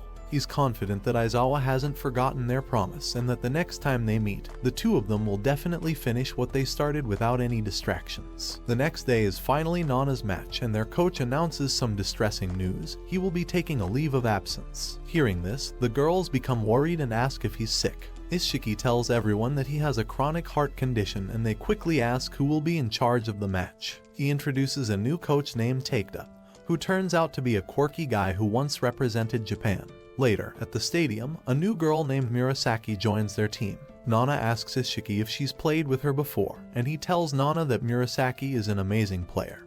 But the downside is that she's inconsistent in her performance. Soon after, the match begins, and Murasaki gets the ball first. She starts running, but when an opponent steps in front of her, she quickly passes the ball to another girl on her team. Soon after, Murasaki gets the ball again and takes control of the match all on her own. One by one, the other girls try to stop her, but she skillfully dodges them and continues running toward the goal. Finally, she scores and Nana begins celebrating her goal, and then she turns to ask if it's okay to celebrate a goal scored against their rivals. Then, they decides to keep a challenge on who goals first next, and then the match starts again. This time, the opponent has the ball, but Ishiki manages to intercept the ball and she passes to others and then to Nana. The match continues, with both teams playing well, but in the end, Nechiko defeats the selection team with a score of 5-2. After the game, they all take pictures together, and then Murasaki calls Nana a witch once again, saying that the contest isn't over yet. Later that day, Nana puts on a strange and silly outfit to keep anyone from recognizing her, and she quietly heads back home with Kakeru, who's already been waiting outside for her. That evening, their bald coach sits down with Ishiki and tells her something unexpected, that the real coach of the team has always been her. As soon as she hears those words, Ishiki starts tearing up from the emotions. Then he says it's now her job to train the two other clueless assistant coaches, and when they hear that a strong and pretty girl like her is going to train them personally, they both start acting weird and excited in their usual goofy way. The next morning, the members of Inosima step onto the field, ready to begin their challenge in the round of 16. Their opponent today is Shonen High, a team that has yet to concede a single goal, known for their solid defense. Inosima, on the other hand, has scored 14 goals, making this an incredibly exciting matchup. However, Hibino is prepared to face Kakeru, and Araki has done everything possible to ensure they are ready for the tough match against Shonen. Afterward, Oda also notices that Araki has started to take the match seriously. Today, many opponents show up to watch and follow the game. The match begins, and Araki makes his move, but he breaks through, dribbling the ball by himself as he charges toward the goal and passes it to the center. However, the opponents think it's a bad pass, but they're wrong. The ball spins and comes back to Araki's feet, and he keeps attacking on his own, passing another opponent. The plan all along was for Araki to dribble the ball by himself. Coach Iwaki wants the opponents to show the weak points of the strikers and midfielders. He says that it's okay if they don't score because this is just a test tactic. But Araki decides to get past the opponents and face Shonen's strong defense. He comes up against Honda and the goalkeeper rushes out too. However, Araki chooses to shoot, but the ball gets blocked, so still it flies toward the goal, and luckily, Hibino is there to clear it away just in time. Afterward, Araki is back to his usual self now, and Coach Iwaki sees Kakeru as the secret weapon for this match. It's a corner kick for Inosima and Araki takes it. However, Take's doesn't want to let this chance slip by, but instead of passing, Araki shoots straight for the goal. Goalkeeper Kamada punches the ball out, but Kyudo rushes to where the ball bounces, but it's already cleared out of bounds. However, Araki doesn't expect Honda to start marking him so closely, so Honda realizes that Araki's moment of brilliance is over. Afterwards, Oda gets the ball back and makes a pass upfield. Then, the guy from another team is now marking every Inosima player. Shonen's defense is working really well, but Oda is determined to find a way to attack. He passes the ball to Makoto and all three Inosima members are ready. The ball goes to Kyudo, who tries to shoot, but Hibino crashes into him hard. Afterward, the referee says that there's no foul and Hibino thinks it's not his fault. However, Kyudo gets substituted out and Coach Iwaki calls Kakeru onto the field. However, Kakeru can't stop thinking about how Coach probably thinks he's acting strangely. Nana tells Coach about what happened and Coach Iwaki hopes this won't affect Kakeru. Kakeru knows he has to score, even if he's up against Hibino. Later, the game continues and now it's Captain's turn to break through. The ball is passed to Kakeru and Hibino quickly closes in on him, but Kakeru still hasn't regained his confidence, so Hibino manages to clear the ball. Then, Kakeru hesitates in the moment, but he still moves forward. Then someone throws the ball in, and it gets passed to Kakeru again. Afterward, Oda makes a long pass and Kakeru receives the ball, determined to score this time. But then he sees the scar on Hibino's knee, and the ball is cleared again. Nana and Hibino notice Kakeru's hesitation and they get worried for him, but Shonen quickly launches a counterattack. This was Shonen's plan. The goal was to let Hibino execute his cannon shoot, but Honda wanted Hibino to execute it according to the team's secret strategy. Afterward, Hibino kicks the ball with all his strength, and it smacks Kakeru right in the face, making it look like it hurt a lot. However, Ryo is quick to react and manages to catch the ball right after, holding onto it tightly with both hands. Even though the hit looked painful, Kakeru turns out to be okay, and deep inside he feels a strong desire to play, hoping that Ryo will pass the ball to him next time. As soon as Kakeru gets the ball, he begins dribbling across the field, focusing on the movement. While running, he can hear his older brother's voice in his head, reminding him to lift his head and stop looking down at the ball. After that, Kakeru keeps going and dribbles past one of the players on the other team, and the whole moment reminds him of when he was little and his brother used to help him play and guide him during practice. Then, Kakeru quickly passes the ball over to Oda, who dribbles it a little bit and then sends it right back to Kakeru without holding it for too long. Right after that, Hibino starts chasing Kakeru closely, not wanting him to think about his hurt knee or worry too much about it during the game.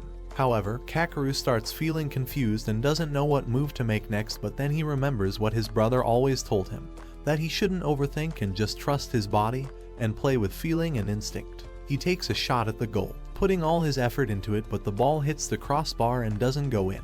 That's when the first half of the match comes to an end. Nonetheless, Hibino's knee still hurts a lot, but even with the pain, he watches the game and feels happy because this is what he really wanted to see, Kakeru playing with all his heart. Hibino hopes that in the second half, Kakeru will give it everything he's got and do his best no matter what happens. Afterward, Sukuma gets called in to join the game for the second half, ready to help the team. Kakeru talks to Nana and tells her that everything he knows was taught to him by his brother, and even though his brother isn't there anymore. In addition, he doesn't feel alone because he can still feel his brother guiding him. Kakeru also says that he has something new he wants to try out when the second half begins. Afterward, Takeis and Metoba switch spots on the field, and as soon as the second half starts, Shonen quickly moves their defenders around too, putting them in new positions. This is part of Shonen's strong defensive plan called the Steel Defense, where their defenders always switch positions to match the changes the other team makes, making it harder to break through. Sukuma watches Araki closely as the ball goes to Metoba, then to Makoto, but Sukuma is still there. He steps in and steals the ball, and a long pass is sent up the field. However, Yamoto catches it and starts moving, but Kyoto tries to stop him but makes a foul.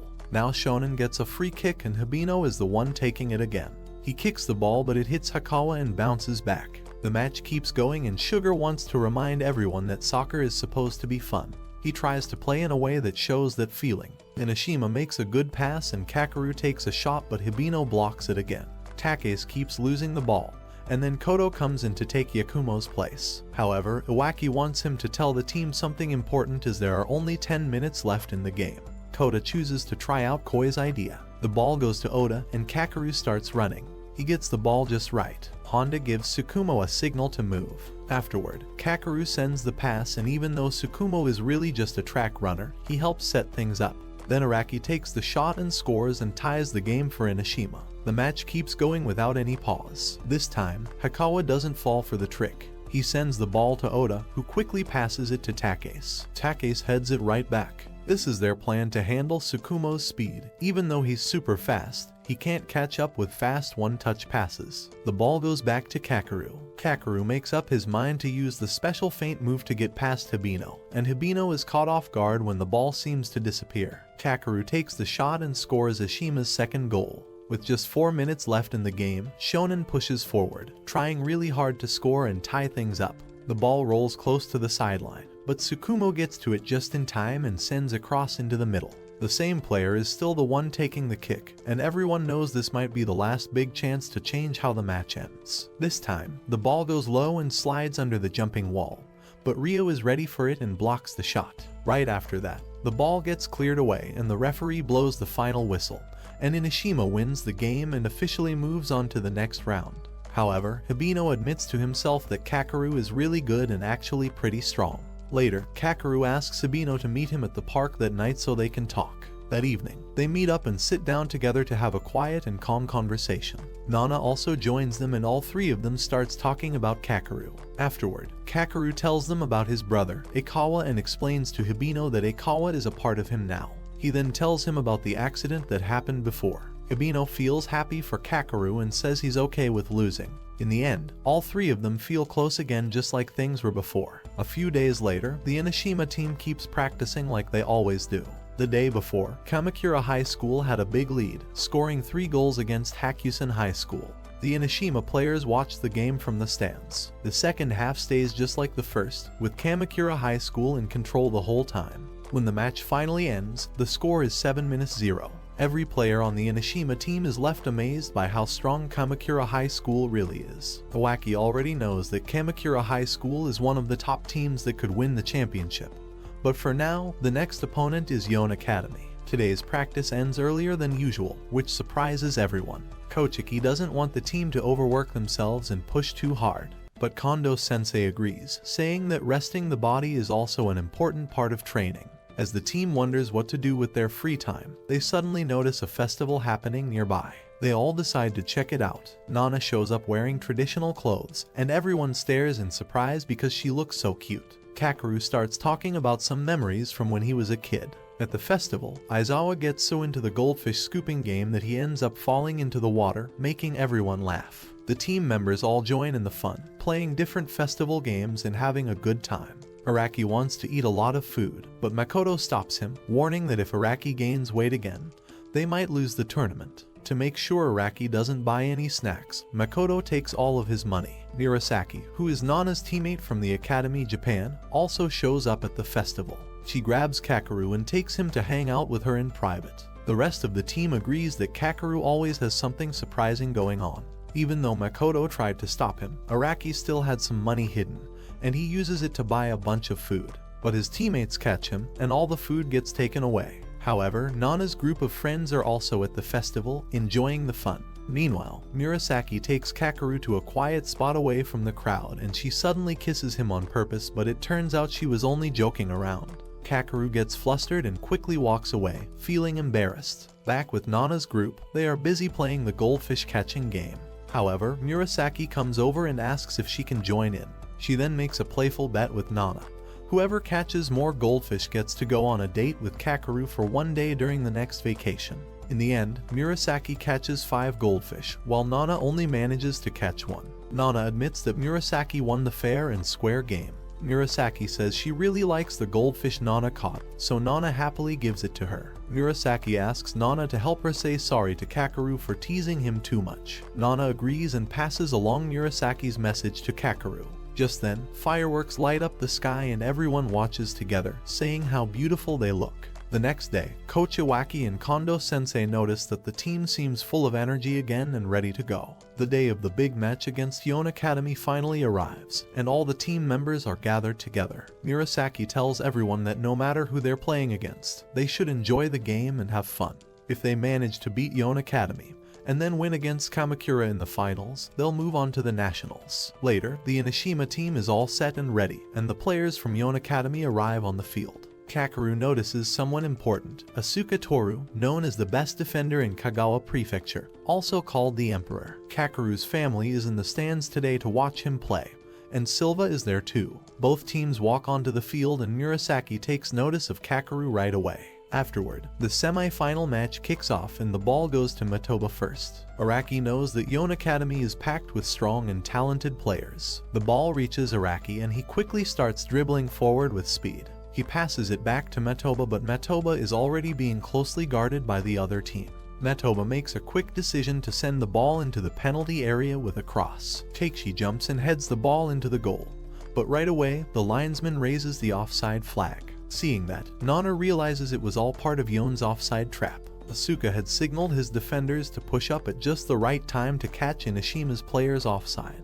The match keeps going and now it's Yon Academy's turn to go on the attack. The ball gets passed to Asuka, who quickly sends it over to Ikusawa. He then crosses the ball into the penalty area, but Ryo punches it out to stop the threat. Just then, Asuka shows up, grabs the ball and sends a quick pass to Onimaru. However, Onimaru skillfully gets past Captain and crosses the ball back into the box. Ryo reacts fast and makes a solid save again. Everyone is stunned to see Asuka show up in the penalty area. He's been moving all over the field, playing in nearly every position. Yon Academy wins a corner kick and Maya steps up to take it. Ryo watches closely and catches the ball cleanly, and now it's Inishima's turn to launch a counterattack.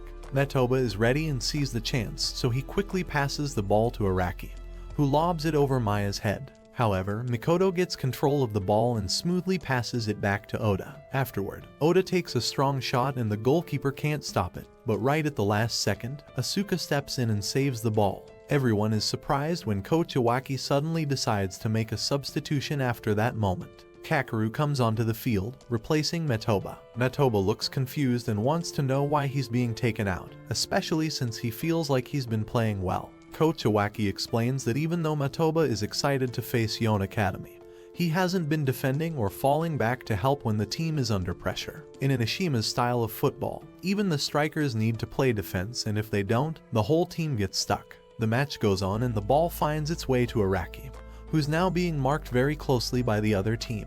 Afterward, Take's calls for the ball, but Nana quickly notices that Takase is in an offside position. Araki sees it too and decides not to pass to Takase. Instead, he sends the ball to Kakeru, but Asuka rushes in right away to block him. Kakeru knows that if he doesn't get past Asuka, he won't have any chance to shoot. He makes up his mind to use his special move, the mythical feint, and it works. He slips past Asuka and sends a cross into the penalty area. Araki times it perfectly and pulls off an amazing scorpion kick, scoring the first goal for Inosima. However, Asuka stays calm and says it's fine, because he believes the situation is still under control.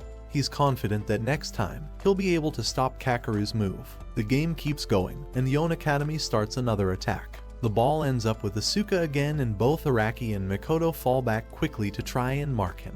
Then, Asuka sends a long pass forward to Onimaru, but Captain steps in and makes sure Onimaru can't move any closer to the goal. Still, Onimaru manages to cross the ball into the penalty area, but Oda steps up just in time to stop it. He quickly passes the ball to Kakeru, but once again, Asuka closes in fast. Kakeru is surprised to see Asuka show up in the middle of the field and decides to pass the ball back to Araki. But Asuka is right there next to Araki too. Araki sends the ball right back to Kakeru, who takes a shot, only for Asuka to block it again. The ball stays in play, and now Yon Academy launches a counterattack. Onimaru runs down the sideline, dribbling quickly, and Asuka moves forward as well. Onimaru gets close to the box and crosses the ball, but it's not a pass, it's a surprise shot toward the goal. The ball ends up in Inoshima's goal, and everyone stands in shock, surprised that it went in so suddenly. Ryo is clearly angry, frustrated that they let it happen. Coach Iwaki, however, stays calm and serious as he believes the goal wasn't just a lucky shot.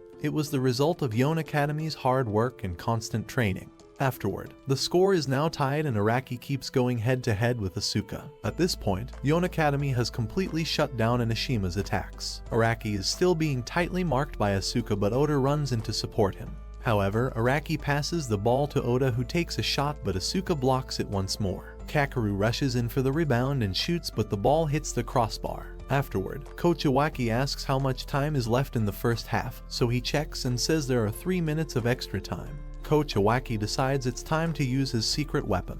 He calls on Kota to get ready to enter the game. Coach Iwaki believes the person's last goal happened because of a shift in their tactics. Even though the captain has been playing well, to make sure something like that doesn't happen again, Inoshima needs Kota's speed on the field. The Yon Academy goalkeeper kicks the ball high up the field, and once again, Asuka quickly passes it to Onimura. Afterward, Kota tries to tackle and steal the ball, but Onimura easily gets past him. Still, Kota doesn't give up. He chases after Onimaru with full speed and quickly catches up. Seeing that, Coach Iwaki is confident now, knowing that Kota's speed is way faster than Onimura's. And that's exactly why he was put into the game, to stop Onimura. However, Onimura tries to get past Kota again, but just as he makes his move, Oda appears and steps in. Nonetheless, Coach Iwaki's strategy works out perfectly, and the ball is then crossed to the other side of the field, reaching Shiratori. But then, Asuka calls out for the ball. But despite that, Kakeru sticks close to Asuka, not giving him any space. Hibino also falls back to help defend. Still, Asuka manages to make a quick left-footed pass just in time. Afterward, the ball flies toward Onimura, who wastes no time and takes a shot. Ryo manages to punch the ball away, but the guy charges in and scores with a powerful header. Now, the score is now 2-1 in favor of Yon Academy. The referee blows the whistle to end the first half, but Coach Iwaki is a bit surprised, especially since he didn't expect Asuka to make that pass using her left foot. During the break, Inoshima's players gather to go over their strategy again, all of them fired up and determined to fight their way into the finals. The second half kicks off and Araki starts thinking about how to stop Asuka. He comes up with a plan to break through Yon's solid defense by teaming up with Kakeru for sharp, direct passes. However, Araki passes the ball to Takase, who dribbles toward the center and then gives it back to Araki. But Asuka gives orders to the defenders, telling them where to move. Araki sends the ball to Kakeru and then sprints into the penalty area, but Kakeru takes the shot, using Araki as a decoy to distract the defenders. But even with the trick, Asuka reacts just in time to block the play. Moreover, the ball still wouldn't go into the net, and Asuka urged her teammates to push for another goal to seal the match. Inosima earned a corner kick, and Asuka stayed locked on Kakeru, not giving him any space. In the past, Aizawa had once defeated Asuka's team during a practice match. Even though Era's team had led by 2 goals, everything changed just 10 minutes after Aizawa entered the field, and the score was flipped. This time, Kakeru takes a shot, but the goalkeeper catches it cleanly. Araki gives Kakeru another chance with a good pass, but Kakeru's shot goes over the crossbar. Still, his family cheers loudly from the stands, supporting him. Now Kakeru finds himself tightly marked and watched closely. However, Oda gets a shot of his own, but it doesn't go in either. He raises his arm to signal the team to keep pressing forward. Araki gets fired up as he wants to show Yon Academy what Inosima is really capable of. He makes a strong pass to Kakeru, who now feels more determined than ever not to disappoint his teammates. A shot is taken, and shockingly, it ends up in Inoshima's own net. It all happened in a flash, a lightning-fast attack led by Muka. The score now jumps to 3-1 in favor of Academy. Right before that, Asuka had blocked the ball, then quickly passed it to Onimaru, who sent it to Kaji, and just like that, they scored. Then, Araki realizes that Asuka had already predicted where Kakeru would pass and exactly where the ball would be. That's why everything was perfectly set up for Yon's counterattack. Now, with only 20 minutes left in the match, Inosima is trailing by 2 goals. But Sira doesn't give up. She shouts that the game isn't over yet, and urges everyone on the team to go all out and keep attacking. The match goes on, and Inosima is now forced to push forward with full effort on offense. Kota calls for the ball and sends a cross into the penalty area, but once again, Asuka blocks Kakeru's shot. However, Yon Academy quickly launches a counterattack, and the chicken head sends a long pass across to the other side of the field. And Onimaru is the one to receive it, with Kota chasing hard behind him. Onimaru passes the ball to Asuka, but Hakawa steps in just in time and clears it. The ball reaches the chicken head, who passes it to Oda. At that moment, Oda makes a decision. He's going to fully take on the role of a regista, the playmaker in the midfield, someone who controls the flow of the game. Araki steps back from that role, giving Oda the space to lead from the center. But not everyone agrees. Nana watches the change and isn't sure that this is the right move. However, Araki's true goal is to create space in the middle of the field, and Makoto understands the idea. But he's immediately surrounded by 3 Yon Academy players and can't move forward. The ball is passed back to Oda, who quickly decides to send it to Hino. His main reason for doing this is to pull the Yon players toward the left wing and shift their defense. Afterward, Hibino heads the ball right to Araki, who sees an opening and passes it to Kakeru. But once again, just like before, Asuka appears at the perfect moment to block Kakeru's move, not giving him a chance to take a clean shot. However, Asuka is still keeping a close eye on Kakeru, and the ball is with the Yon players. Meanwhile, Silva thinks it's the right time for Aizawa to show up because Kakeru is getting tired, and there are only 11 minutes left in the game. It turns out that Team Inosima is starting to slow down, and Kakeru knows he doesn't really have a chance anymore. He starts to hear his brother's voice in his head, and his brother says there are 2 times when a soccer match is decided. One is when the final whistle blows, and the other is when the losing team stops trying to score. However, Aizawa doesn't want Kakeru to say anything, as he just tells him to stay quiet and watch. Then Aizawa takes Kakeru's place, but Kakeru runs right in front of Asuka and takes the ball from him without any trouble. Afterward, Asuka decides to go after the ball and take it back, and he and Kakeru start to fight for it. But then the ball ends up with Araki. When Araki gets the ball, he also sees the image of Aizawa in his mind. He quickly makes a pass, and Kakeru is tightly marked by 3 defenders, but he gets past them without much trouble. Afterward, the goalkeeper rushes out to stop him, and Asuka runs back to help defend.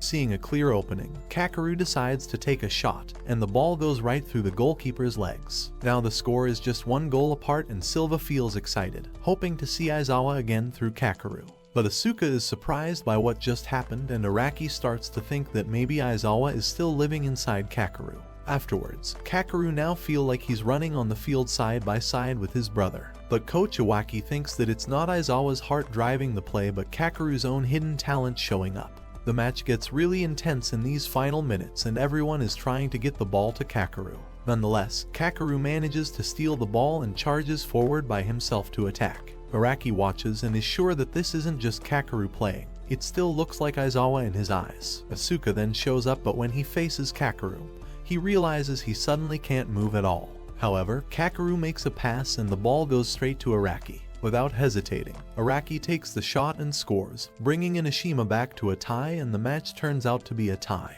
Afterward, Asuka gets extremely angry now, and Inoshima's coach has no idea who number 20 on the Inosima team even is. However, his fellow person tells him that it's the younger brother of Aizawa who died in an accident. He also knows about Kakeru's skills, but the way he plays now is completely different from how he was at the start of the match. The coach quickly gives orders for everyone to keep a tight mark on both Araki and Kakeru. However, Murasaki notices that Kakeru doesn't seem like his usual self. But Iwaki doesn't want Nana to think about any of this anymore. There are only 4 minutes of extra time left in the game, but Inosima still wants to score one more goal, so Asuka tells his teammates to keep control of the ball. Oda then manages to steal it. Kakeru is doing everything he can to help his team play better. Coach Iwaki wants the players to remember all the hard training they did at the beach. The ball comes to Kota's feet, and Onamaru quickly chases after him. The two of them start racing side by side, trying to get ahead. Kota sends in a cross, but the ball doesn't go exactly where he meant it to. Araki runs toward the ball, and Asuka shows up to tightly mark him. Araki spots Kakeru making a move and sends a pass in his direction. In his mind, he thinks that if this were Aizawa, he would definitely dribble into the box and take the shot. But Kakeru feels like he can do it on his own now. He takes the shot, and everyone is shocked by Kakeru's bold choice as the ball flies straight past the defender and the goalkeeper. Afterward, Kakeru falls to the ground after the goal, and then he wakes up in a hospital bed, confused and not sure where he is. His family comes in, and everyone is happy that he's finally awake. However, Kakeru's mom starts crying and hugs him tightly. Later on, the whole team returns to the beach to start training again. But Murasaki shows up to see Kakeru, smiling because she's glad he's okay. Nonetheless, Oda also knows about how Murasaki feels, and Makoto uses the moment to tease Oda, saying he has a crush on her. But it's clear that Murasaki only really cares about Kakeru. They even start calling him her simp as he wants to stare at her cakes. Even so, Murasaki says she wants to play soccer at the beach too, so she takes off her outer clothes and reveals a bikini, ready to join in. Coach Iwaki says it's fine for her to join the team, but he decides to replace Kakeru since he just got out of the hospital. Kakeru explains that he didn't faint because of his heart. Afterward, Kakeru says he didn't faint because of his heart, he just didn't have enough oxygen in that moment. Right after Kakeru takes the shot and the ball hit the goal post, and Asuka quickly cleared it away. Then the final whistle blows, and the match goes into a penalty shootout. Everyone starts to worry when Kakeru suddenly collapses, and Coach Kondo goes with him to the hospital. The shootout begins, and after 4 shots each, both teams are still tied. Asuka steps up to take the 5th shot. Ryo thinks Asuka will aim for the right corner, but to everyone's surprise, Asuka shoots straight down the middle. Team's 5th shooter is Araki, and the whole crowd watches closely to see what he'll do. Araki takes the shot, but the ball hits the crossbar. Everyone is shocked, so Coach Iwaki can see that Araki aimed the shot carefully, but he also knows that Araki doesn't have enough strength behind it left. They wonder that if Araki isn't so shaky right now, he doesn't miss that shot, but in that moment, the Inosima team gets knocked out. Nana knows that no one is blaming Araki, because everyone understands that without him, Inosima wouldn't have come this far at all. Araki says it's all his fault, then he gets some water and walks away. Kakeru thinks it's his own mistake too, because if he had just dribbled into the penalty box and taken a shot, he might have scored. Siro walks up and tells Kakeru he did a great job, but even though he hears it, he can't pretend he feels okay. Saying he has no regrets would be a lie, since he's in his 3rd year and this tournament is his last chance to play for the school. Because of that, he refused to give up, especially since there was still a real chance to face his rival again during the Winter Championship. Sira made up his mind that this time, the whole team would beat Yo together and earn their spot at the Nationals. There was no room left for resting anymore. Nana firmly believed that Kakeru would be the one to score next time and kept saying it. However, Araki thought back to the moment when the team lost the match. Their support for him had been so strong, and they were all smiling and cheering for him. That's why he couldn't hold back his tears. Later, Yon and Kamakura meet in the semifinals, and both teams play a really good game. Asuka tries to block the ball, but it hits the post and goes into the goal. The match ends with Kamakura winning because of that one goal, so Yon Academy doesn't make it to the 2nd national tournament. After that, Kamakura wins the finals too and moves on to the national tournament. All the players from Inosima are sticking together and are ready to go back to practice for the Winter Championship. At Kamakura Station, Araki sees Kakeru. Kakeru tells him he's going to watch the Tokyo finals with everyone else. However, Araki wants to talk to Kakeru for a moment. He remembers the 10 minutes of the match against Yo the day before, and he insists that it wasn't Kakeru's fault. But Kakeru says it was his brother, though he doesn't fully understand what happened, but he agrees it's true. Araki feels it deep down and it reminds him of the time he played with Aizawa. However, he doesn't want Kakeru to become like that anymore because Inosima doesn't need two kings. What Araki needs is a knight. If that situation happens again, Araki hopes Kakeru will stop it. After that, Araki walks away. Soon, Kakeru's group arrives at the stadium. It's really crowded because everyone is excited to see Silva play.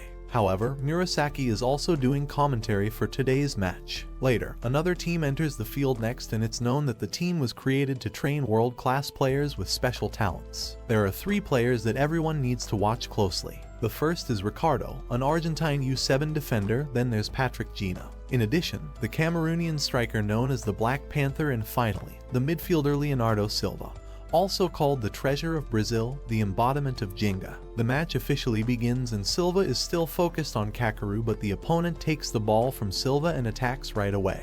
But Ricardo quickly steals the ball back and passes it to Silva using his amazing skills. Afterwards, Silva gets past the opponent and sends the ball to Patrick, who scores the goal. The match keeps going and Silva scores again with a powerful 25-meter long shot. The opponent is helpless against them now. The first half ends with the score at 3-0 and Kota thinks the guy will score again in the second half, but Nana knows that he has been practicing their attacking and scoring in the first half. In the second half, they plan to focus on defense to keep the score, so they aren't aiming to score another goal. Yusuke doesn't like this because he doesn't want high school soccer to be looked down on like this. Meanwhile, Iwaki goes to see Ayaka. Even though they don't agree on the idea of memories of the heart, Ayaka is certain about one thing. Afterward, Kakeru's playing style with Yon Academy has become more mature, but Ayaka thinks that Aizawa is acting like a coach for his younger brother. However, Araki wants Kakeru to grow into a true striker. The Inosima team keeps practicing at the beach and Kakeru manages to score a goal. Everyone can see how much he has improved. Nana has just finished practicing and shows up here, but then Murasaki arrives too and the boys get excited to see Murasaki and Nana practicing together. Iwaki tells Nana to play in Araki's space, which makes Murasaki super excited to be on the same team as Kakeru. The practice continues, but Kota is still more interested in girls than in football. Afterward, Matoba gets defeated by Murasaki, but he doesn't want to lose like that. So, Murasaki shoots but the ball bounces back. She shoots again and this time, Ryo can't block it. The practice ends and Murasaki makes plans to meet everyone again. Afterwards, Araki returns, but now he's gained weight again. Oda is really angry about this and asks where he has been hiding these last few days. Araki says that this extra weight is necessary to prepare for the upcoming matches. But Iwaki guesses that Araki wants to train hard with this extra weight to build the best endurance for the Winter Championship, but Araki keeps eating cake because he promised himself that tomorrow he would stop, so today he's going to enjoy it. A few days later, all the members head to work at the beach house of Yakumo's relative, Sakurai. Despite his tough appearance, he's actually really kind and gets fascinated by Oda's eyes. Kota is getting pretty mad because things aren't going the way he expected. Then Momoka arrives. She's Sakurai's daughter and 2 men are causing trouble and Momoka tells them not to bother other customers. When the men hear that Momoka wants to teach them a lesson, they get angry, but Sakurai ends up throwing them into the sea. After that, Momoka starts giving everyone tasks to do. First, they work on cooking, then making shaved ice. Kakeru is given the task of buying some red bean juice. While he's out, he accidentally spots the Japan team nearby. He remembers Nana saying she was going to be busy for the next few weeks, but he didn't expect all the girls from Nana's academy to be so beautiful and wearing bikinis. Nana still doesn't feel brave enough to show up, but since this is part of their promotional work, she has to step out. However, Nana surprises everyone by choosing to wear a swimsuit to school, which shocks the girls, but gets the boys very excited. Murasaki feels really jealous of Nana. Kakeru pretends not to notice. Araki makes a giant ice cream tower to enjoy, but Oda stops him before he can dig in. The two accidentally knock over a pile of things and Momoka immediately slaps Araki in the face, clearly showing this is not a place for jokes. Araki's heart starts beating faster. Oda and Makoto overhear Momoka talking about Oda. Araki begins to think about love and Makoto believes that Momoka has chosen Oda, but Oda doesn't seem to care. Araki hears this, then notices Momoka wiping sweat off Oda's face. Makoto is sure that Momoka likes Oda, and Araki can't stand it. Later that night, Murasaki and Nana come to find Kakeru. The group is also assigned sleeping spots, and everyone is disappointed when they realize Murasaki isn't in the same room. Araki accidentally overhears a conversation between Sakurai and his daughter, but Momoka says she'll be returning to Osaka next week. Afterward, Araki feels uncomfortable, realizing he might be in love. After that, all the boys head to the bathhouse together. The next day, everyone is surprised to see that Araki has lost a lot of weight overnight. It turns out that he lost the weight because of Momoka. Everyone happily goes swimming together, even making statues for Kudo. Then, Kota dives in to see the girls, but Matoba doesn't dare swim, remembering his childhood and still being haunted by it. The work for the day continues, and Araki and Oda are assigned to make shaved ice together. However, today's sales haven't improved and Nana goes to tell her father that she won't give up. But he thinks the goal is too hard, 300 cups of shaved ice in one day. Hearing that, Araki also challenges Oda, but the winner will get to go on a date with Momoka. Araki quickly starts advertising the sale to attract customers. However, Oda sees this and refuses to give up. Afterward, the shaved ice competition begins and two teams are formed, one to support Araki and the other to support Oda. Afterward, Murasaki cheers for Araki while Nana cheers for Oda. Araki and Oda work hard, trying to shave the ice as quickly as possible, but Araki is leading with 57 cups shaved, while Oda has only 45. Then the match ends and the results are announced and Oda's team has one more cup than Araki's team, so Oda wins. In total of 325 cups are sold today and Sakurai is happy and asks Oda to tell Momoka the good news. Momoka is really happy to hear the results, but Oda apologizes to her, saying he couldn't focus on her feelings because of soccer. But Momoka doesn't really understand what Oda means. She wishes him good luck with soccer, then leaves because she has a date with her love tonight. Afterward, Araki faints after hearing this and Oda feels very happy because it's not what Makoto thought. Sakurai then explains the conversation that Oda and Makoto overheard. The truth is, Sakurai is the one who likes Oda and can't wait to marry him later. The next day it's the day of Inter High Finals and Kamakura High School is going to face Shukia, and both teams are competing for the championship.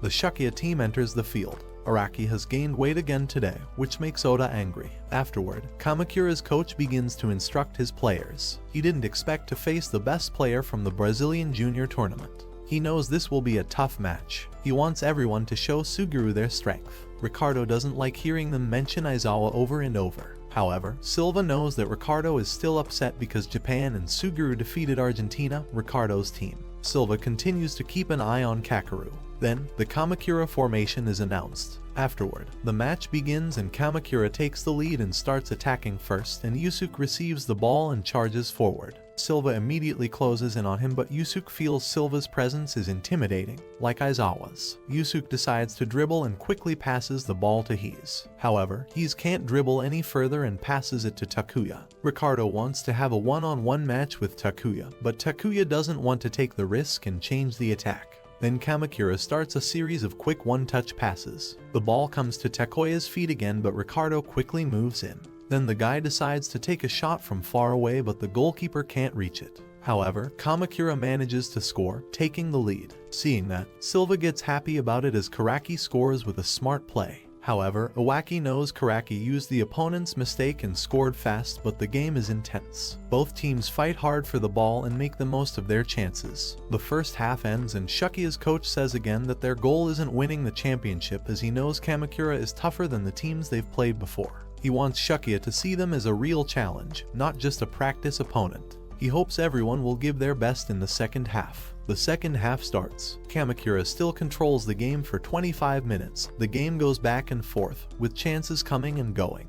Afterward, Yusuke keeps passing the ball to avoid facing Silva directly. However, Kakeru thinks Kamakura is okay with this style, but Nana believes it will give the opponent more chances. After more passes, an opening finally appears. Silva quickly takes advantage of it and passes to Patrick, but he begins to break through, then returns the ball to Silva. Nonetheless, Silva carefully touches the ball into the penalty area. Patrick finishes with skill and scores, trying to play the game.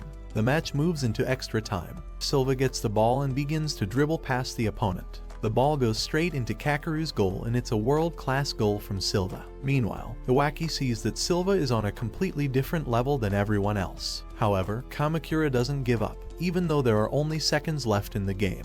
Yusuke shoots but the ball flies high into the air, and the game ends right after that. Afterward, Shukia is officially the champion, but Takuya wonders what would have happened if Aizawa had been on Kamakura's team. Everyone heads home not knowing what would have happened if they had faced Kamakura or Shukia. They feel like they wouldn't have won, but Iwaki comforts them and reminds them of their dreams. Since Iwaki still believes in himself, but Oda touches Iwaki's stomach and asks if he's confident in this. Iwaki says they have 2 months left and he wants the whole team to practice together and will add some practice matches to the schedule. Then, they will have a chance to face Yon and Kamakura. The next day, Coach Iwaki wants the team to practice in a new way, but they have to carry each other on their backs to climb the stairs. After that, they practice sprinting and Murasaki falls behind again.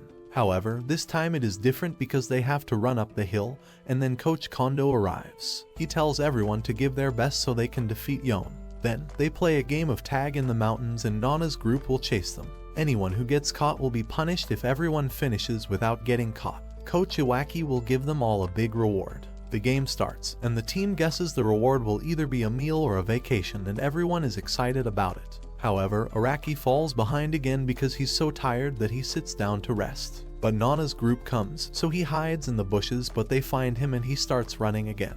He catches a beetle to scare Nana, but unfortunately, the beetle bites him in the stomach. Nana keeps chasing him and Araki jumps into the stream, but as soon as he climbs out, Nana's group is waiting, so he falls back into the water. Everyone else makes it to the top. Finally, Araki arrives and the punishment is that he has to carry everyone's belongings. Everyone keeps having fun and joking around, and the real prize is the championship of the tournament, but it will be a long and tough journey. When Kakeru gets home, his family tells him that he's been selected for the Japan U6 team and that Coach Sakurai from the Football Federation said so.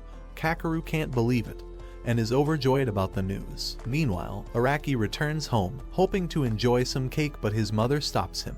It turns out that Araki's mother has lost weight and looks even more beautiful. Suddenly, the phone rings and it's the Football Federation. Araki is invited to join the Japan U6 training camp, and this makes Araki really happy, and he remembers the last match with Japan U5. Akira gets very angry when the Japanese team concedes a second goal. He asks the coach for permission to go onto the field, but the coach says Akira can only play tomorrow. The coach explains that the main focus of this match isn't about winning but about watching how the new players perform. In the past, Araki is called onto the field and plays alongside Aizawa, and as soon as Araki steps in, he gets the ball right away. He quickly uses his skills to pass the opponent and then passes the ball to Suguru. Suguru begins to break through, surprising the opponent, and sends a pass to Araki. Araki is determined to catch it and successfully touches the ball to score. Suguru then notices Araki's talent. Back at the training camp, Araki meets Kakeru and both of them will practice with the other members for a week. As the coach arrives, he fails to recognize Araki because he has gained weight. Meanwhile, Onimaru and Hibino are also there and Coach Sakurai greets everyone, and he introduces himself as part of the coaching staff. Sakurai explains that from now on, the training camp only has enough space for 30 people, so the 110 participants will be divided into 10 teams, and each team will play a 15-minute minigame. Kakeru is assigned to play as a midfielder. Araki hopes Kakeru will play the way he wants, but Kakeru feels very nervous because he knows he has to prove his worth in just 15 minutes. However, Yusuke scores and then it's Kakeru and Araki's turn. Araki gets the ball and Kakeru moves behind him, and as he keeps pushing forward, breaking through strongly and passes the ball to a teammate. However, the teammate misses the shot and another attempt is made, but Hibino blocks it. Kakeru is exhausted and with only 3 minutes left, he still hasn't touched the ball. The ball keeps coming to Araki and he tries a chip shot, but it's too far. Just then, Kakeru appears out of nowhere and scores. Coach Sakurai recognizes Kakeru as Suguru's younger brother. Finally, 28 players are selected and all 6 candidates from other team make the cut. In the evening, everyone is told that tomorrow they will have a practice match with the American team. The members think it will be easy, but Coach Sakurai doesn't want to underestimate the opponent. The American team is very strong, both physically and technically. Their current level is far beyond Japan's, so he wants everyone to stay focused. Coach Sakurai announces the 20 players selected, leaving only 2 spots open. Hibino's name is called and Kakeru waits nervously. When his name is called too, Kakeru feels a wave of happiness as he receives the number 20 jersey and is thrilled. The next day, the game starts and just like the coach said, Kakeru is then taken out of the game, and he realizes his mistake. Onimaru again and takes a shot, and this time it goes in. The match ends with a strong win for Japan, 3-0. Kakeru knows he didn't play well today, but deep down, he still wants to play in a place like this again.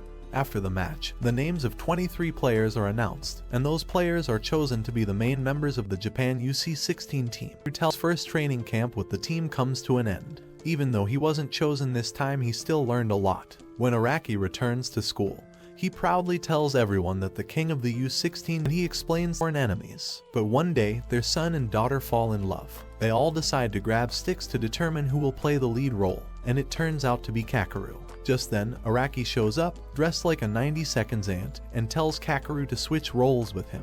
Later, they all perform their roles incredibly well, and the audience begins clapping, with some even finding the ending to be beautiful. Kakeru realizes that it was Oda who forces the Juliet to die with her life still of the Inosima team has really improved. Makoto makes a move and passes the ball to Takase, but it doesn't work out. However, Takase passes 2 people and sends the ball forward, where Araki catches it and faces off against Hasegawa. But then, Araki decides to pass the ball to Metoba, who takes a shot but the ball bounces Iwaki Tara. In the inter-school tournament, Sagamigura was beaten by Yon, but they gave Yon a lot of trouble and put up a tough fight. Afterward, Iwaki and Kondo-sensei want the team to review the data on their next opponent. Most of Sagamigura's players focus on the round of the Kanagawa Regional Championship, taking place in Inoshima, and high school is set to play against Kaise. Nana informs Kakeru that both Kamakura and Yon have come to watch the game and the teams stand ready on the field. Afterwards, the match starts and Kaise kicks off with the starting ball. Then, Metoba is closely marking his opponent, while Araki quickly many of the players blocked him, so he passes to Oda but he tries to get it but misses. However, Akimoto keeps pushing forward and gets past Hikawa, but Oda runs back just in time to help defend. The only goal Shonen scores comes from Hibino's free kick, but their strong defense breaks down and they give up 3 goals. All the players on the Shonen team truly hoped that Inoshima wouldn't lose. Even though Araki wasn't with them anymore, they still wanted Inoshima to defeat Sagamigura and move form well, but Honda couldn't hide. Players are attacking as Kazuhide crosses the ball into the penalty area. On the other hand, Sagamigura moves in to receive it, and just as he gets close, Kakeru blocks him from reaching the ball. But Sagamigura still has a chance to shoot, so Ryo punches the ball away. Nonetheless, the opponents don't expect Kakeru to get back so fast. During a corner kick, Kazu's shot is going straight but it isn't and the ball is passed to Tsujihide. But Kakeru keeps showing up to block it. Ryo finally grabs the ball and Sagamigura is still really angry at Kakeru, but Oda feels that the whole team just got saved, thanks to Kakeru's quick instincts. Meanwhile, Iwaki realizes that the opponent is playing in a way that controls the game, and because of this, the whole team is going to face a lot of problems. Afterwards, Ryo tells everyone to return to their positions and start attacking, and Kazuhide is struggling against his opponent, and so is Oda, to Takase, who gets the ball but Sagamigura's attack isn't finished. Later, Sagamigura scores the first goal and the game keeps going. But then, Oda intercepts a pass, and the ball goes to Makoto when he tries to pass it to Kakeru. But the offside flag is raised. It turns out that Sagamigura quickly takes a free kick and the ball flies over Ryo's head. Fortunately, he's able to touch it with his fingertip. In the locker room, everyone is silent and Iwaki doesn't want them feeling down like this. The players start thinking about Araki and don't want to lose without him. But Iwaki then shares news about Araki in the Asian qualifiers. Japan U16 beat Thailand 6-0, and Araki, playing as an attacking midfielder, scored 3 goals. Everyone feels. However, Iwaki feels